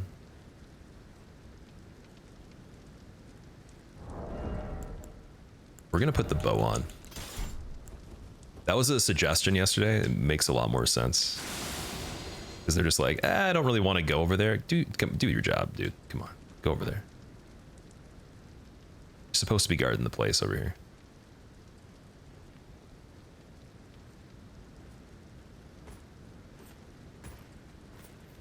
Oh. Spooky.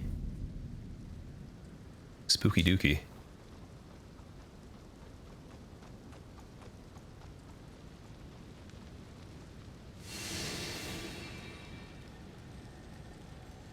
Love how Bloodborne randomly has guns. Randomly has guns? You misinterpreted Miyazaki, because the whole time he made Dark Souls, he just wanted to shoot somebody. So I bet you, like, in FromSoft's HQ, all you heard in the development of Dark Souls 1 was, but can we put guns in it? And they're just like, no. And then he's like, why? And they're like, because it's a fantasy game. But Final Fantasy has guns. And he's like, but that's futuristic. He's like, okay, true. So he's like, okay, I got to make it a little more futuristic, but he's like, but to play it off where it's not going to seem like a gun game, I got to make it also like a Van Helsing game. And then he's like, and then there's got to be a lot of beasts, but they can't be cute though. So yeah. So they can't be cute, or it's going to be like a hunting game. So we got to make it like Van Helsing, but also not too old.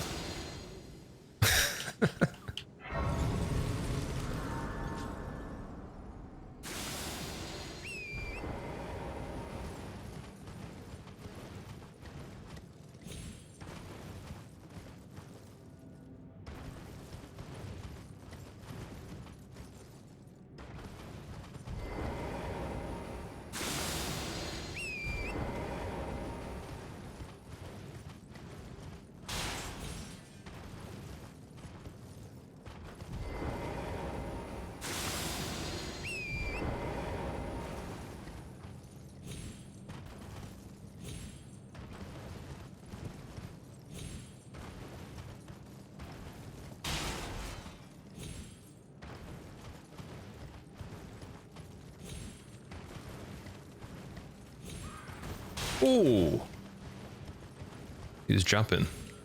Scary.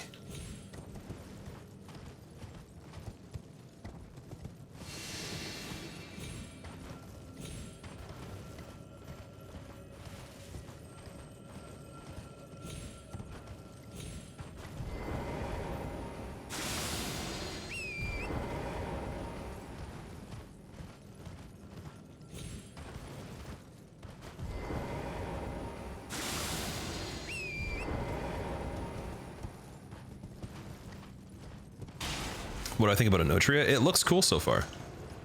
We're gonna be checking out Enotria a little bit more as they release more stuff for it. And I will be playing a little bit of it when it comes out too. At the very least, like I might actually play a lot of it, but I am doing a sponsor for it, so the second part of that continues in June, I believe. And I was actually I was looking forward to the visuals because it reminded me a little bit of Absolver, sort of, with like the masks and everything, and just like some of the visuals that being more stylistic than realistic, but also more realistic than that. So yeah, the way it looks really cool. Some of the things they claimed you can do seem different enough where it might be fun, and then it all comes down to actually playing it though, because all this stuff could look really awesome. And I said that when I was reviewing it before. You know, you might still get something that doesn't play that well. You haven't played Bloodborne fully yet? You're banned, Eric. I'm sorry.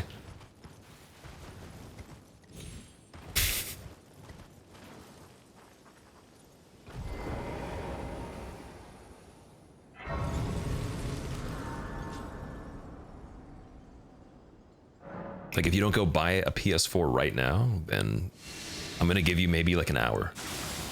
Okay, depending on traffic. If you can upload a screenshot of your GPS time, then I can maybe give you like an hour plus whatever the traffic's like, but you got to go get a PS4 right now and play it. And if you beat it today, if you beat it in one day, I'll give you the money back for the PlayStation. And the fine print will say only up to a value of $50.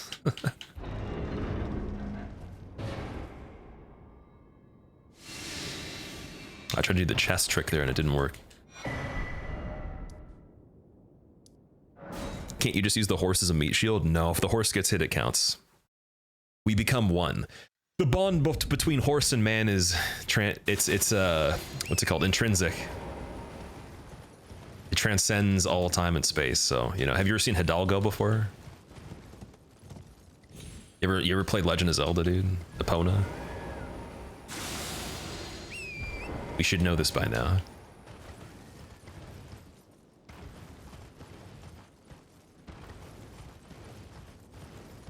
Miyazaki just really wanted to shoot somebody. Every time, like, I think of that, like when I said that, it reminds me of the soundbite. It's like, shoot that mother beep. YouTube censored word that I don't want to say. Best sound clip ever. Isn't it like Morgan Freeman that says that? Or is it someone else?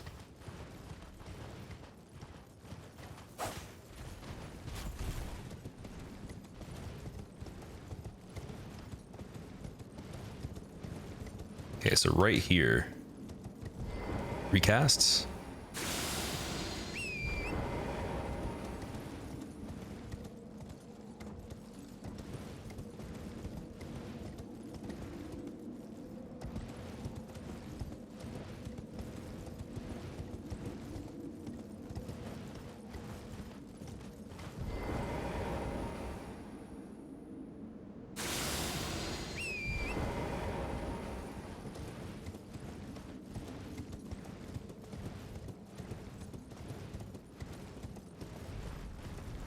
Miyazaki's vision, gun souls. He wants to do Gun Gale Online, obviously. Secret SAO fan. He's like, they won't let me do Alfheim, so I want to do Gun Gale Online, dude.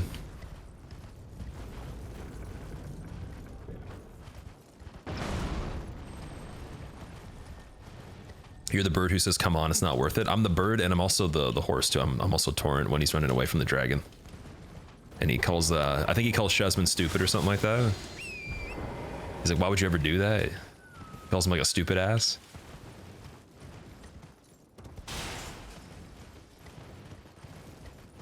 Yeah, he was saying that I could also be in the sequel too. I told him like, man, give me a crack at a really like a longer amount of dialogue on a character that's a little bit trickier.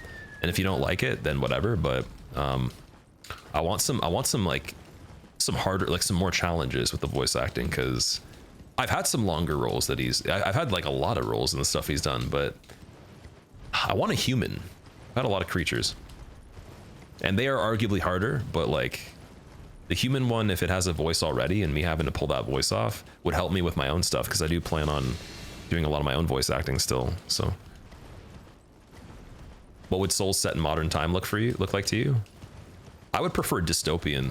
So if you guys have seen the movie Dune, or like Blade Runner,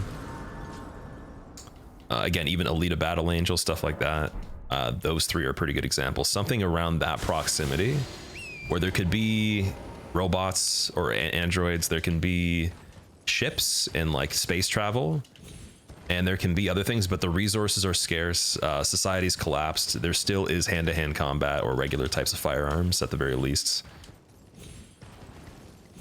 Nothing, it's not like Star Wars level, but it's like, you know, something that's a little bit more mild than that. Cyberpunk is probably a good example too, but I haven't played it, so it's hard for me to reference it.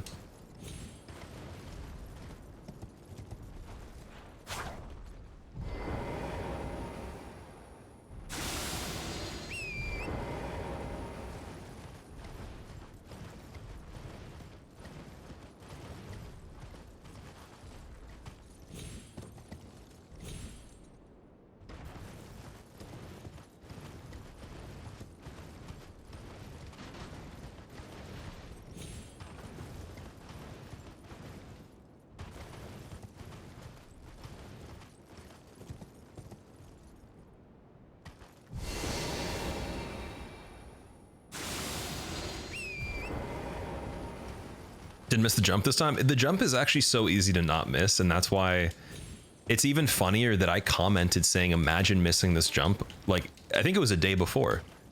And then I said something also about Godric today. I was like, I really like fighting Godric. And then the Godric thing happened earlier. And then I also said something about Margit landing on me a while ago, and then it finally happens. Everything I say somehow happens later, you know? Just depends on how soon is it going to be, right? Wait, I'm going to check that alert in a second. Just give me a moment.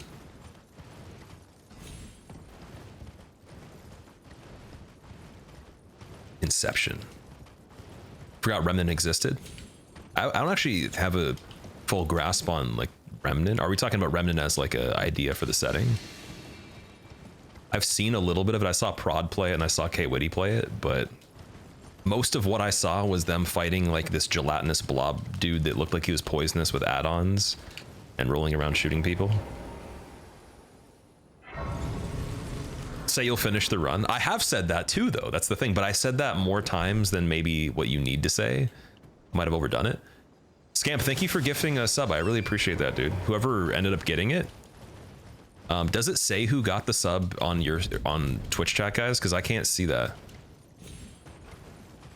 For anyone watching on Twitch, because like I used to be able to see the Twitch chat normally where it would say this person got a sub. Who got it? That's one aspect of the recent events where I don't know if it's because I have it in like a slim preview where it's not showing everything, or it's actually just like that it doesn't show it. One pipe, enjoy your emotes, man. Welcome. Ooh. Got some chaos happening over here. We're a little too far off to the right here. Big Yeti dude fighting the bird. Dude, I think the Yeti's gonna win. It's got the initial blow with Winds of Doom straight from the lungs. Frost lung Winds of Doom impacting at 119 damage right to the cranium of the bird. The bird retaliates with Beak of Death. We have to actually hide behind the mountains, and the home audience has to actually strap in for earthquakes at the magnitude of 10 because of the battle taking place being too dangerous, and then we're going to go back out and get some more upgrades. Ugh. But you're also the enemy that has the saxophone. In Elden Ring? No, I'm only 2 of the characters, I believe. Those of a challenge find them well. I don't think I'm a guy that's... I can't remember doing that. I think it was only the 2. Oh yeah, we didn't buy the stuff. You're wearing a football helmet and watching the stream to be safe. That's a good idea. Padding might actually help too, and then just standing up instead of sitting down in case you have to like tuck and roll.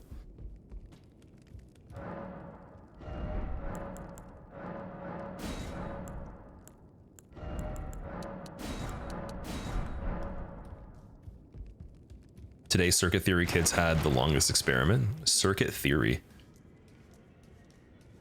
What is that exactly? Is that for like electrician stuff or something like that, or Back no matter. some other thing? Circuit Theory. Never heard. That's probably a stupid question, but yeah. The lost withdrawn from its vessel. Shacklemore gifting 5 subs, dude. Shacklemore, that's amazing. Welcome back, by the way, too, man. Thank you so much. It sounds like electrical engineering, but it might not even be that. Circuit theory could be something else. Just be like completely different. Is it not better to use Starfist? It might be. I'm not sure. I haven't tried them yet, but I will try them in the future though.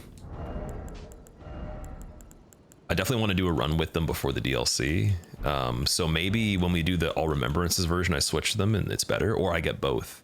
Because I think what happens is they're better on some bosses than others. And then also the way you upgrade them, if you have both upgraded simultaneously, you gotta wait a little bit, obviously. You can't just do it right away. So you grab both of them and then you have the other one as a backup for when you have the materials. Maze, thank you for the brand new sub. Welcome back. Or sorry, welcome in general. It might not be a welcome back. I feel like it is. I think you've been here before. If not, then that's insane, but thank you so much. Also, I'm curious, again, this is not something that I'm gonna do necessarily right now, but I've had people ask me before to put the join button for YouTube up.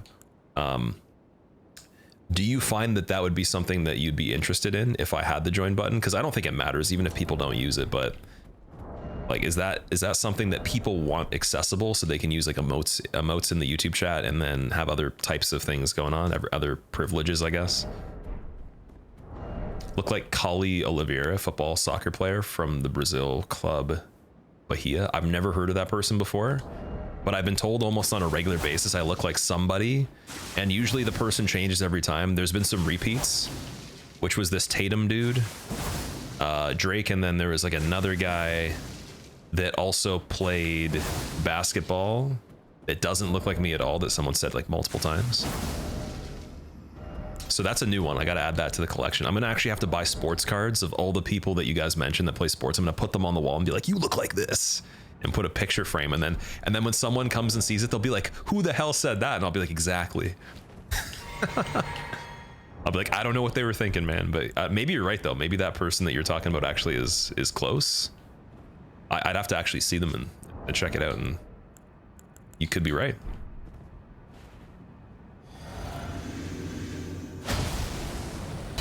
Look at that dude that does the challenge runs. Whoa. Like the person that owns the channel. Wow. How'd you guess?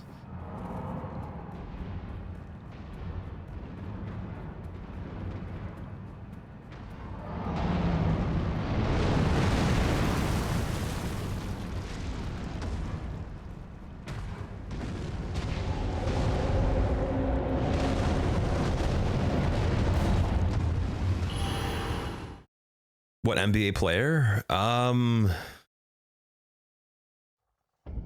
can't remember who he is, but I looked him up and I'm like, this guy does not look like me at all.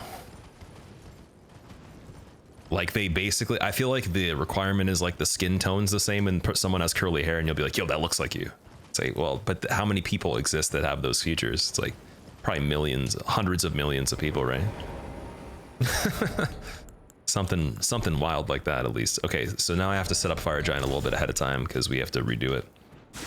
He didn't do any good attacks for the beginning. You look like Shaq. I've always wanted to make a cat move like that GIF, right? I've always wanted to get a cat excited like that. So if I look like Shaq, maybe I could do the Shaq dance. And if I get a cat one day, then they'll be like going like that, wiggling around and stuff. I can make my own version. So we do that, we become TikTok famous, I retire early, and then I come back to do the challenge runs with the blue guy when I'm like 60 years old and no one's here. Plan.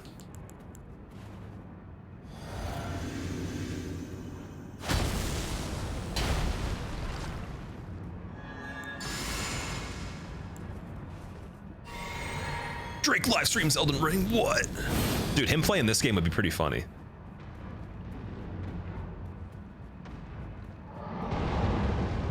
I would watch that, actually. I'd be curious.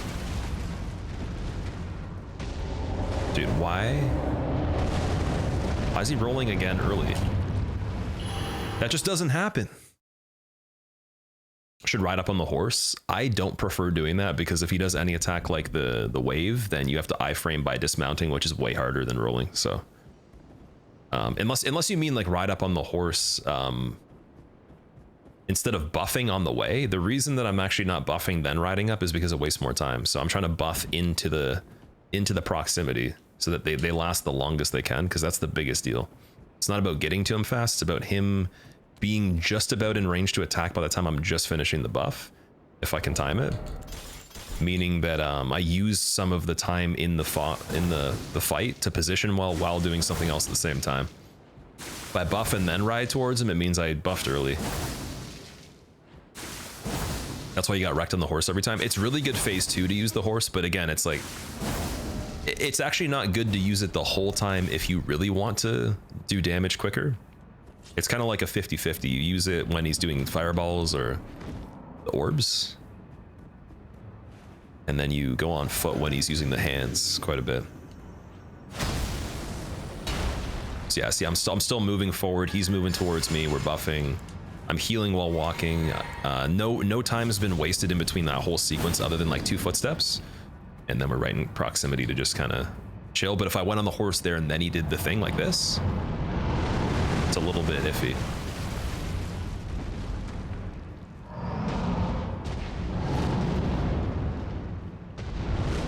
Can you jump?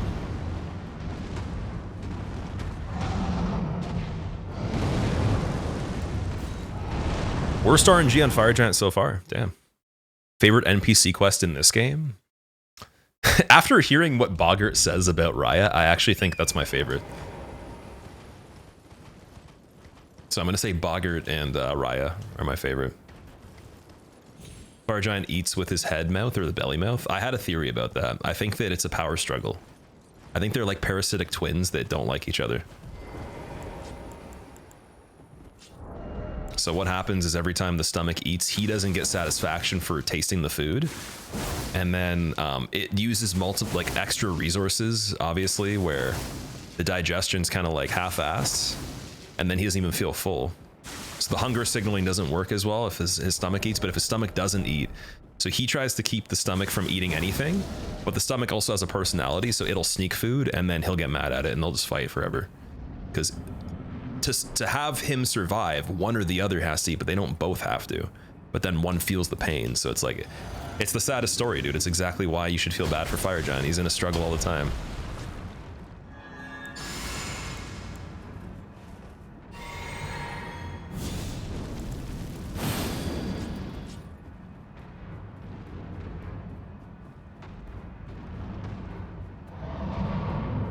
That attack would be good if we were a little bit closer by default.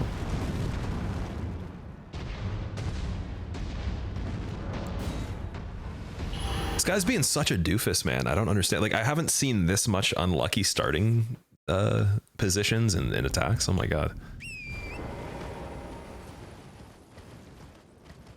Where does he poop? Probably normally. I don't think that's affected. That's not even really relevant. It's all about like one's gonna feel hungry. But it doesn't matter because it's still got food technically, because it's only one. They have a shared stomach still.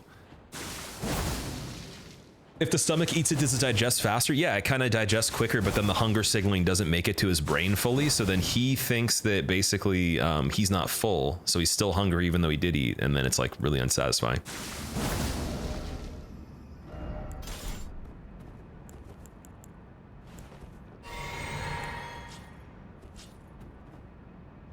Rico, how are you doing, dude?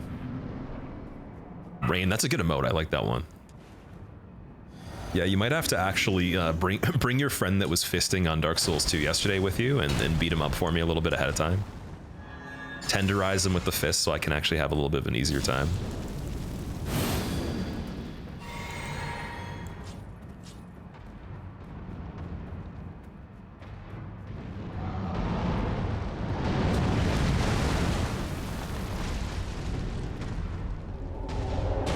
What even?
You have to respect the lack of greed. That's the only option, man. That was ridiculous, dude. Miyazaki fine-tuned the specs on Fire Giant to make it really hard today.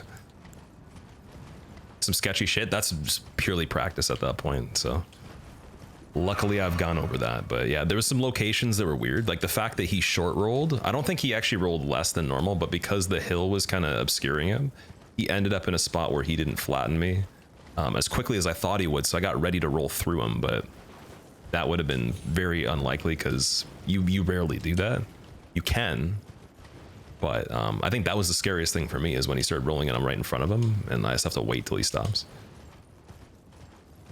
But positioning was good the whole time. Nothing was bad. I don't think I made a I could have punished a couple more things, but there's some things I don't go for because the next attack, if I do punish it by reading it improperly, will kill me. So it's like there's no point of even trying. Giving you a good glute workout. Yeah, that was a sweaty fight though. Oh wait, why am I doing Nightfall here? Trying to get the other option.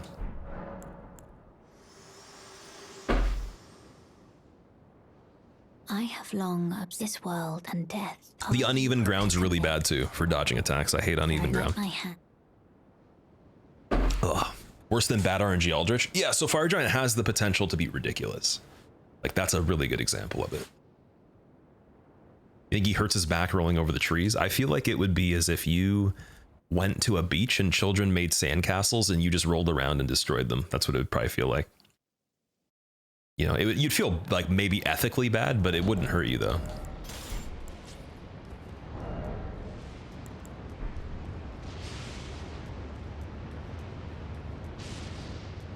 Don't think you blinked during that fight. I don't think my heart ran normally during that fight.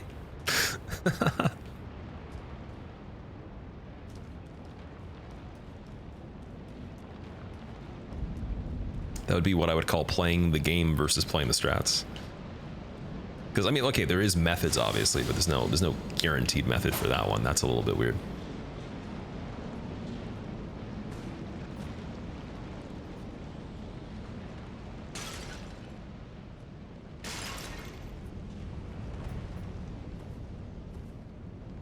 He's like, I thought I saw something.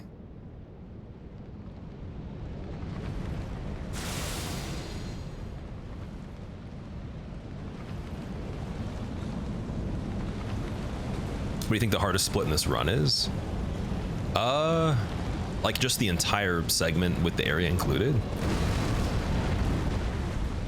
That's a hard one to decide. I don't actually know. I haven't thought about that. Because if you include the areas as well as one part of the game with the boss that's included in it until you switch to the next one, it could be different than the hardest boss or hardest area by itself, right? In combination. So I'm not sure. I have to think about that. I will say, like, immediately, even if you considered Radagon and Elden Beast harder, like, because there's no area to run through for that, especially like a lot of the late stuff, there's no area really, that makes it a bit more feasible. So it's kind of nice.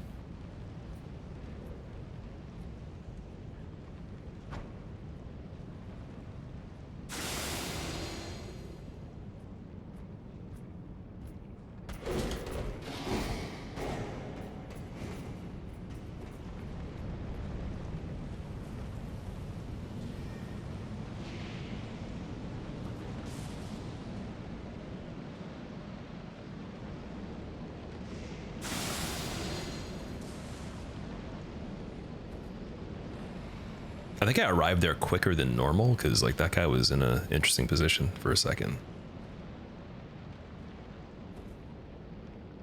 Who's my favorite streamer?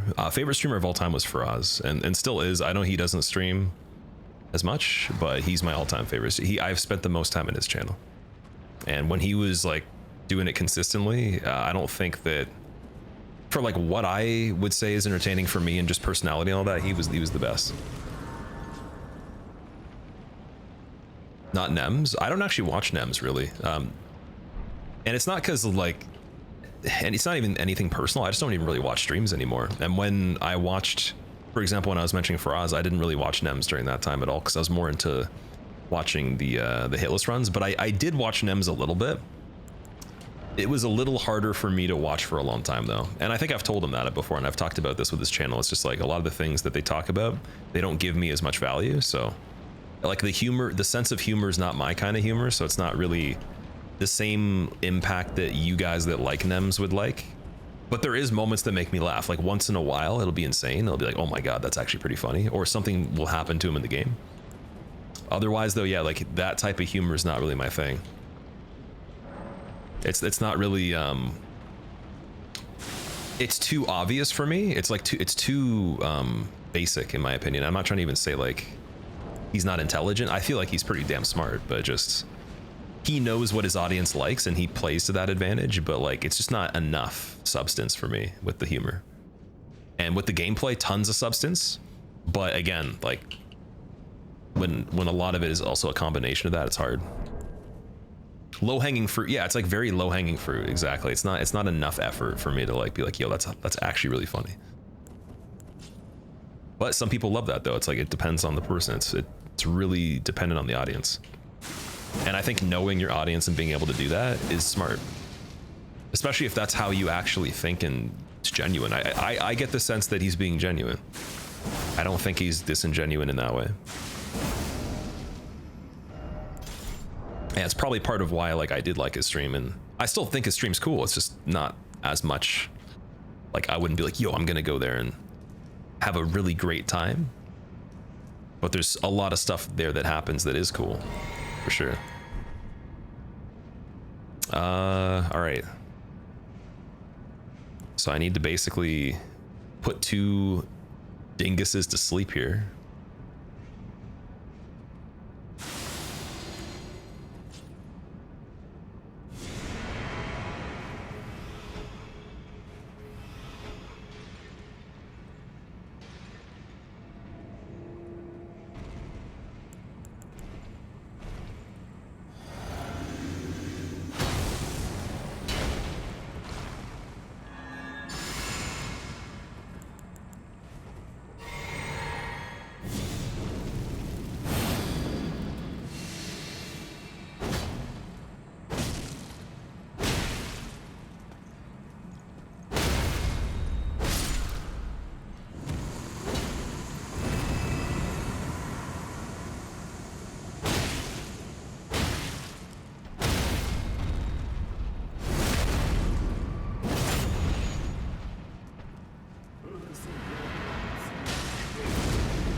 He likes to break his little thing. That's so funny.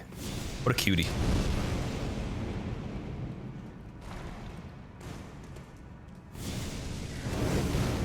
Okay, do your jump, dude. Do the jump. You like the jump.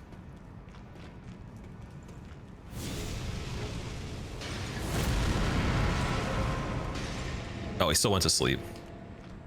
Nice. Noble was gonna do that.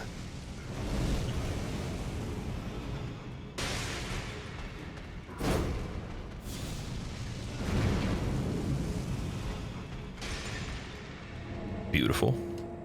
So this is like a high IQ play. The IQ level on this right now, it might actually transcend humanity. I don't want to be cocky about that, so I got to be quick. Because I've never had this situation.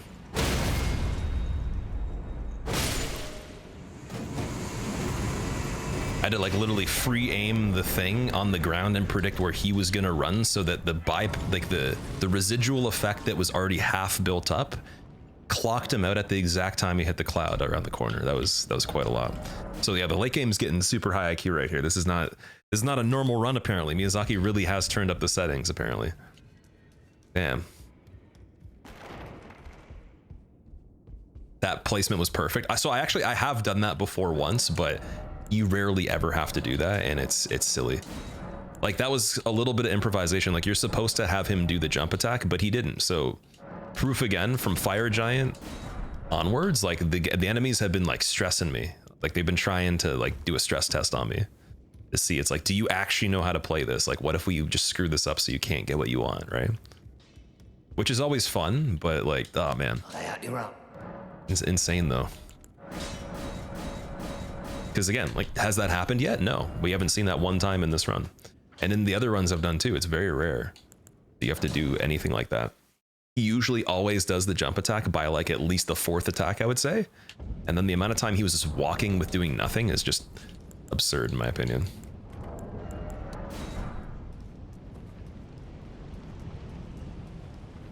Oh, Yeno's here. What's going on, Yeno? Yeno and Turco in the same chat in 2024 is a pretty crazy combination. I'm actually shocked by that.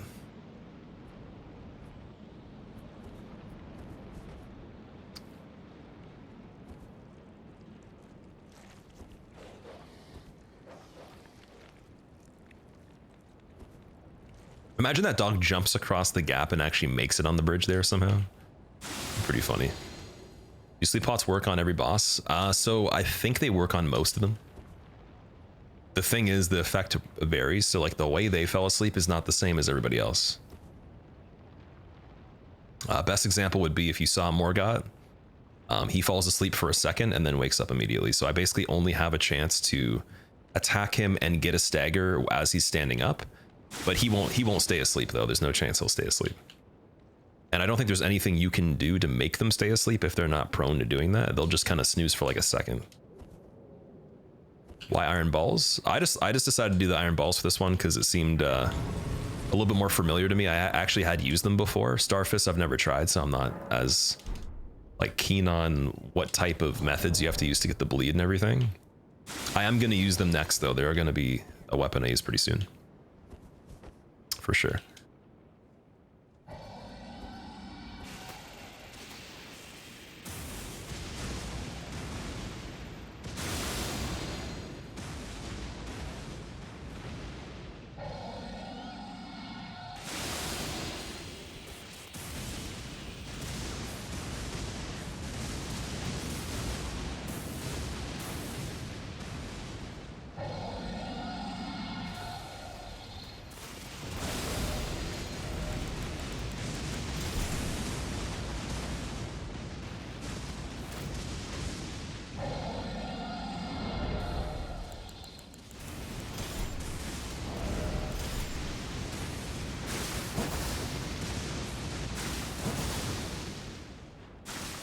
Does no hit include fall damage? So it's not a no damage run. I'm just trying to not get attacked by an enemy. That's the goal.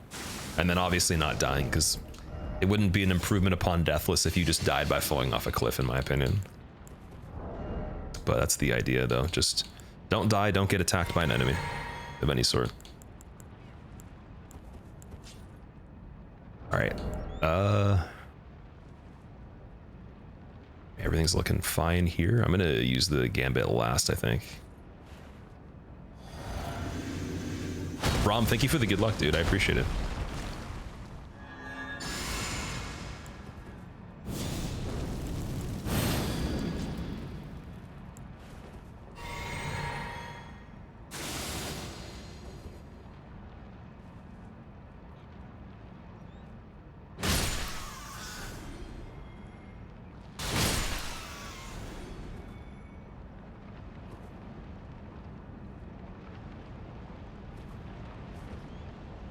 Eric's back in time. Nice, dude.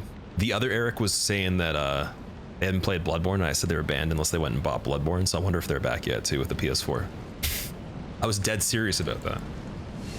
Believe it or not. We don't want to test it. Bleed based on how often you hit, it is, so that would mean that some of the things I'm doing might have to change. And because I had already used the balls before, I'm just a lot more familiar with that way of playing. It's not a crazy, like, it's not such a difference that I couldn't figure it out in a day probably, but because I had already used them, I'm like, it just makes more sense to use the balls for now since I've done it, and then use a completely new weapon I've never even tried before other than that after.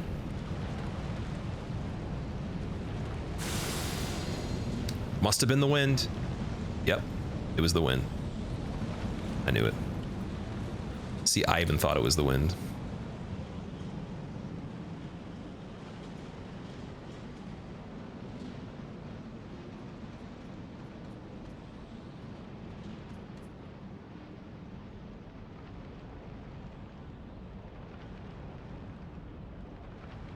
Wind must get pretty rowdy. You can hear it though, so I guess like it does.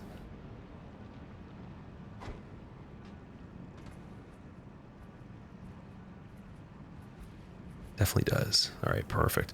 Yeah, the thing with the kukri in that part, I think it depends on how far I'm in the room. We were talking about that, but then again, last time I did that, the guy faced me, like he turned around. Never watched you live, just the VODs. Feels awesome to be here, bro. You made it on a pretty good day. This is a good attempt, man. It's a good distance PB, so I appreciate anybody that's here live. Also, again, with the fact that I'm streaming on YouTube and Twitch simultaneously, anyone that likes to watch live streams on YouTube already, it's a bonus for you because that was never a thing before. Couldn't actually do that until recently for me. And if you didn't want to use Twitch, at least it lets you enjoy that. And then not leave the platform that you use.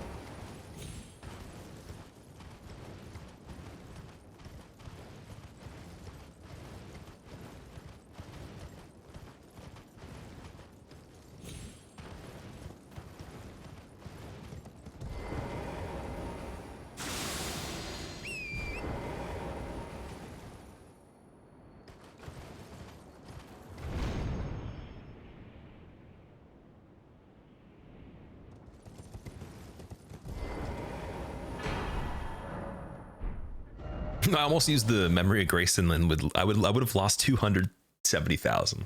I don't know if it would be enough to not upgrade, but yeah, that's a little funny. I shouldn't have done that. Oh, snap.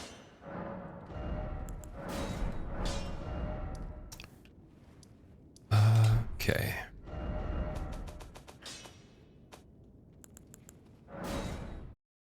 That's an item spot. It is. Yeah, I didn't know that until recently. You love the streams on YouTube, Freezy? I'm glad you enjoy them. I've been actually realizing like it's such a missed opportunity. There wasn't as much, like I don't think I missed out on too much time with people streaming on YouTube because I didn't do a crazy amount of streams lately anyways, but yeah, at least I got on it sooner than later and it's going to be a normal thing. I'm actually also super curious with other platforms how it's going to work. Like if I add on a third platform, like I was talking about TikTok, people were saying, oh yeah, they're going to ban it. But if they don't though, I wonder what will happen with that, like what it's going to be like and what kind of people will be in chat. Because everybody so far in chat, when it's combined for me, has been really cool. And of course there's like the odd random comment that's just like, you can tell it's trying to get attention or a reaction, but that happens already on Twitch anyways. Like it's not really that different. So I think, yeah, YouTube chat's been really good. All right. Setting up the health for Doggy Boy.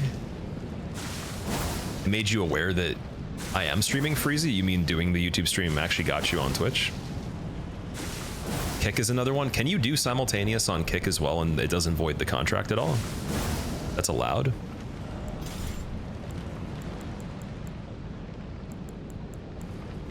Let strength be granted so the world might be mended. So the world might be mended. Squill happy you got this, Squilla. Spark, dude, thank you so much for the 29 months. Welcome back. How's it going? Kick wouldn't be ideal. The chat, yeah, I'm imagining it would be pretty funny. I've heard some things. Destined Okay. death. I will not have it stolen from me again.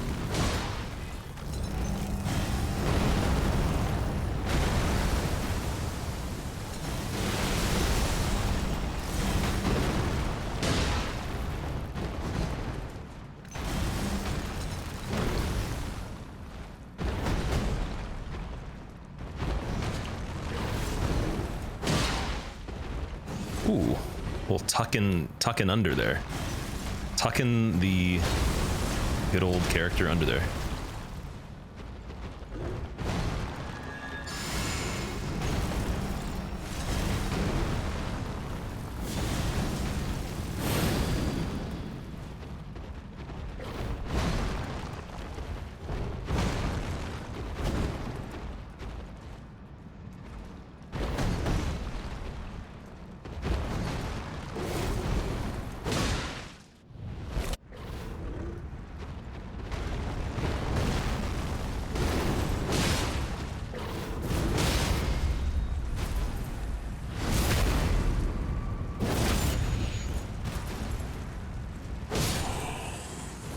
Astonished.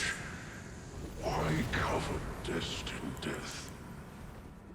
To kill what? So that was definitely like a quick Malekith. That was probably it's interesting that everything else was kind of rough, but he gave me some sketchy situations for sure, but that was a quicker one though. We did a good phase 1. I don't even know if it's quick enough to do phase 1 into 2 without rebuffing, but it was close where I think that one could have been like that if I didn't just stand behind the pillar and I went for it. It's very possible.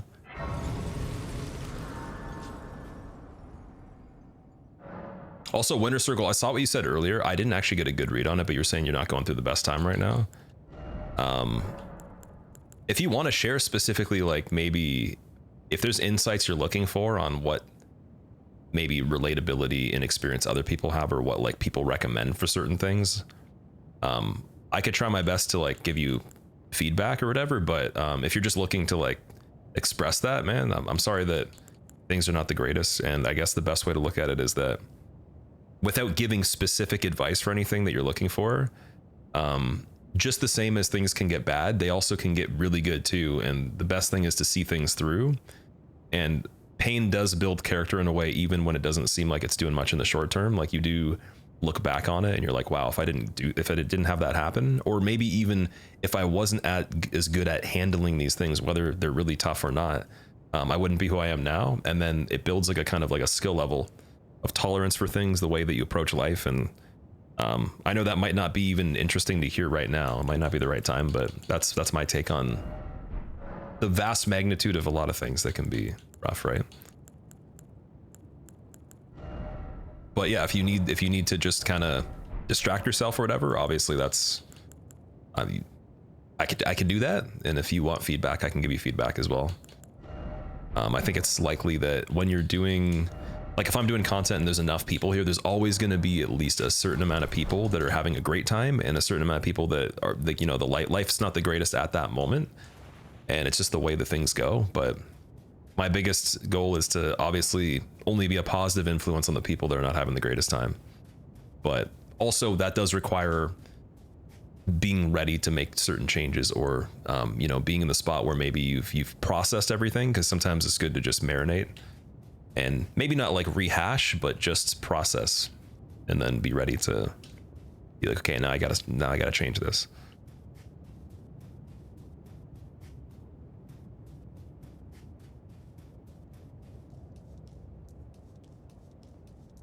Fight always and endure. It's always worth it. It's kind of like short-term gratification. And again, I don't want to extract it to something that's, or boil it down to something that doesn't seem like nearly as consequential or grand or whatever. Like when it's like instant gratification could be something elective or silly, but it's the same kind of deal where in the long run, the harder work, even through the tough times, like it really does pay off more than succumbing to it, or even doing what feels comfortable or what you've been programmed to do. I remember I was listening to something that talked about that, and it was like, you know, essentially you have a childhood coping mechanism programmed into you from dealing with trauma, essentially, or at least any age where you don't have the development in the brain to be able to handle something. So you do default to that as an adult, and it's like a really powerful thing to overcome that wiring, essentially.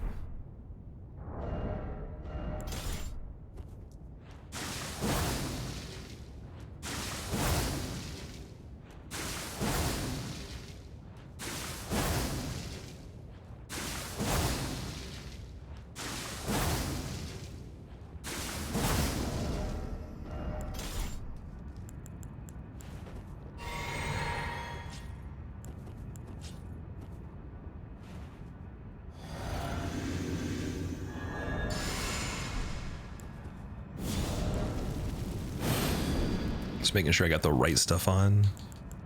I think we're good. I knew you'd come to stand before the Elden Ring, to become Elden Lord. What a sad state of affairs. I commend your spirit, but alas, none shall. Beautiful. No, in my bones, a tarnished cannot become a lord. Not even you. This emote is wild. It's back from my old days, man. It's an old days emote. I would not make that emote now, but at the same time, think of it this way. So there was a lot of emotes on Twitch like that, and a lot of them got banned, and mine didn't. And I don't know how it didn't, but it was the most used emote. People really liked it. It's still the most successful emote, probably for obvious reasons, because it's just ridiculous. And yeah, I was thinking about getting rid of it, but then I'm like, if I get rid of it, it's part of like the storyline of me making content. There's a lot of emotes I just never got rid of, even though I think they could be replaced. So only when I fill up all the slots for them, maybe that'll go at some point. But I think it's kind of funny still. It's a little funny. It's a relic, yeah. It's just really funny. Because there's so many different there's so many renditions you can do of an emote like that, and then like again, I've seen a lot get banned, but that one's hilarious. Is this the run? This is a run in a society. Oh, I gotta change to Craigblade again too for this guy, and we have plus 25, so we're good.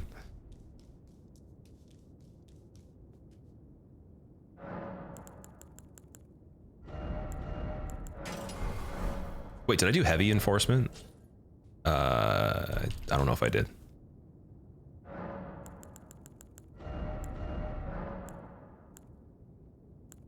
Yeah.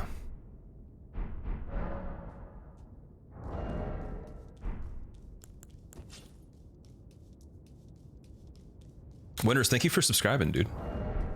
Love these types of gameplays. I do a lot of stuff like this, but this is just like the comeback to the really out there kind of runs, because I was doing a lot of challenge runs with randomizers, and not that they weren't out there, but just like the risky runs. It's the return of that. Will I make more Souls videos, streams? Oh yeah, I do this, like I've been doing this for a long time, so this year is going to be the biggest year for content for me. I have 3 YouTube channels now, so there's going to be the full unedited version of a lot of these things on the second channel. Any run that's like this, that's hitless style, as long as it's not too long, I'll put the full unedited version with an intro and outro on the main channel still, because they're a little bit more special. It's kind of like a classic thing that I would do, so that'll be the thing. But for the bigger runs that are really like long of any sort, they'll be put on the second channel, and then the edited version on the main one, and then I have a music channel as well. So if you type in !socials, you can get the links to all those. And yeah, I plan to make content about 3 videos a week across the 3 channels is the average that I want to keep up with most of the time. So the world might be mended.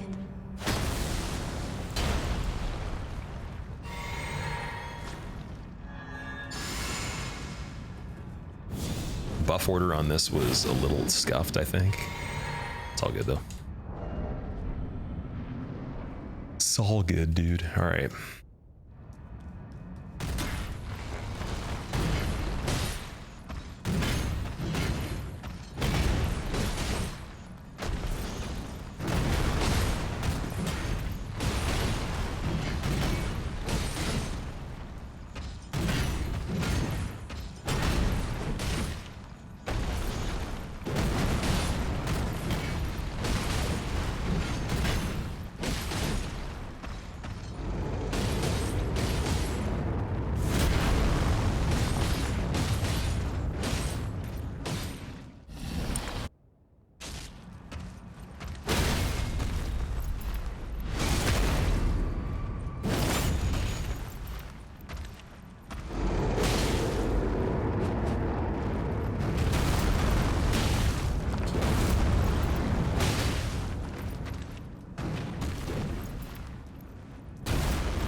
Tarnished.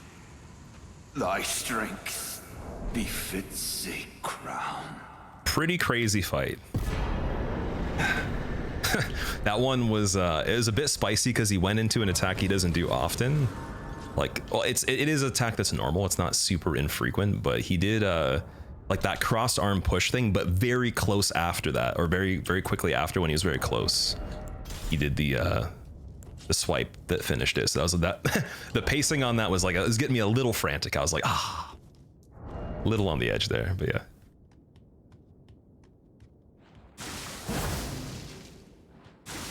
Good Radagon RNG? Yeah, that'd be nice. It's always appreciated.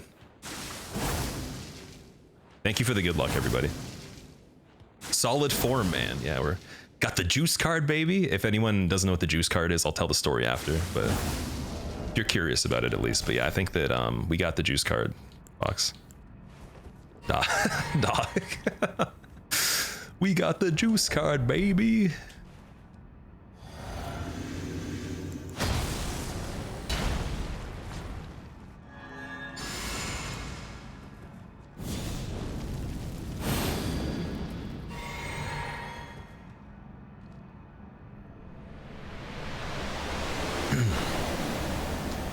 Let strength be granted so the world might be mended.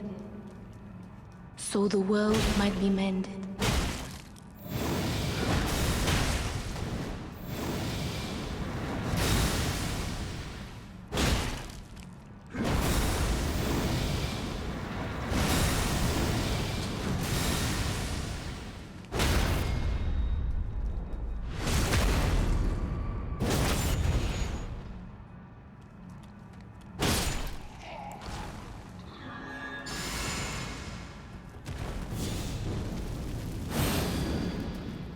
So with Elden Beast Craigblade running still, I don't know how long it's gonna last, unfortunately. This might have to be a redo.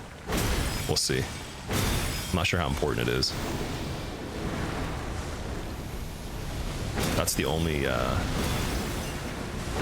missed beat there, I think, fortunately.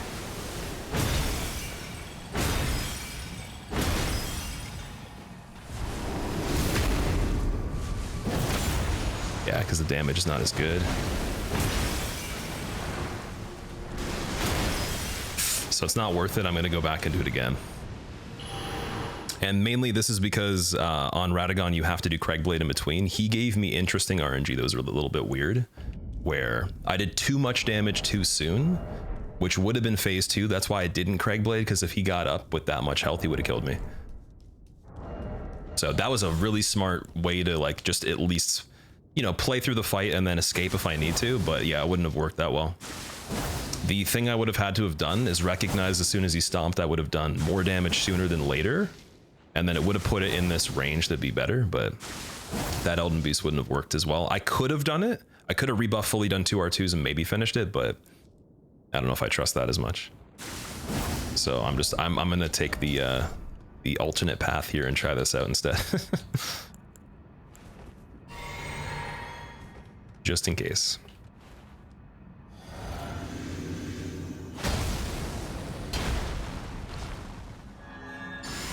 Trying to think of again if that happens, like just the order, but I guess we could do the same thing if it comes down to it. Just stay focused. Never take a chance on Elden Stars. Exactly, that's the thing we want to avoid here. No Elden Stars ever.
Let's go, baby. Yeah, we got the juice card, baby. Oh, you were there. Everybody was there. That was sick, dude. That was so good. There's so many things in that run halfway through that were just dumb, dude. Oh my God, my heart. Oh, first hitless run on YouTube Live as well. Nice. Oh, that feels really good, dude. We did this in 5 days, guys. What the hell? That's just nuts. Okay, before I even, I'm gonna sip the red Kool-Aid before I die. Astonishing. Stats. Enjoy your moment. Level 1, 0 hits any %. With scary late game. Confirmed. Tell the juice card story. Okay, I'll tell the juice card story right after we end the game properly. Gotta see the cutscene. Let strength be granted, so the world. Man, my heart was actually going on that one a little bit. The adrenaline came in on like Godfrey, I would say. You'll get a hitless run live again. What a time to be alive. I don't know if the shaky my fingers were shaking quite a bit. Like, I don't know if you can see. There's a little bit of a shake there. Man, I'm so happy about that. That's amazing. I really wanted to get this run either yesterday or today. I was even like thinking earlier before I started, I'm like, I need to do it. That's a really quick hitless run for me. You're a beast. Okay, I feel like that run was a beast run for the end of it because there was some weird things. That was the hardest run we've done so far with RNG. That was the worst RNG. And also there were some things that I did that were not the greatest where I had to do it twice. We redid Radagon twice. We redid Fire Giant, what, 4 times? We redid, I want to say Morgott 3 times. Decently long Godric fight, I would say. We redid Margit many times. There's a lot of stuff. Look at those blue toes, dude. Oh my god. Nice. It's worth skipping bedtime. Anybody that stayed up, I appreciate it. I usually would not recommend that unless I'm doing something like this, but if you guys like this video and you want to see more hitless runs on Elden Ring, let me know in the comments which type of run I should do next. How many bosses are included? What's the character using as a weapon? Maybe other games as well. Check out my second gaming channel for unedited content, and also check out my music channel if you want to see me playing some instruments. Thank you so much for watching, guys, and have a great day.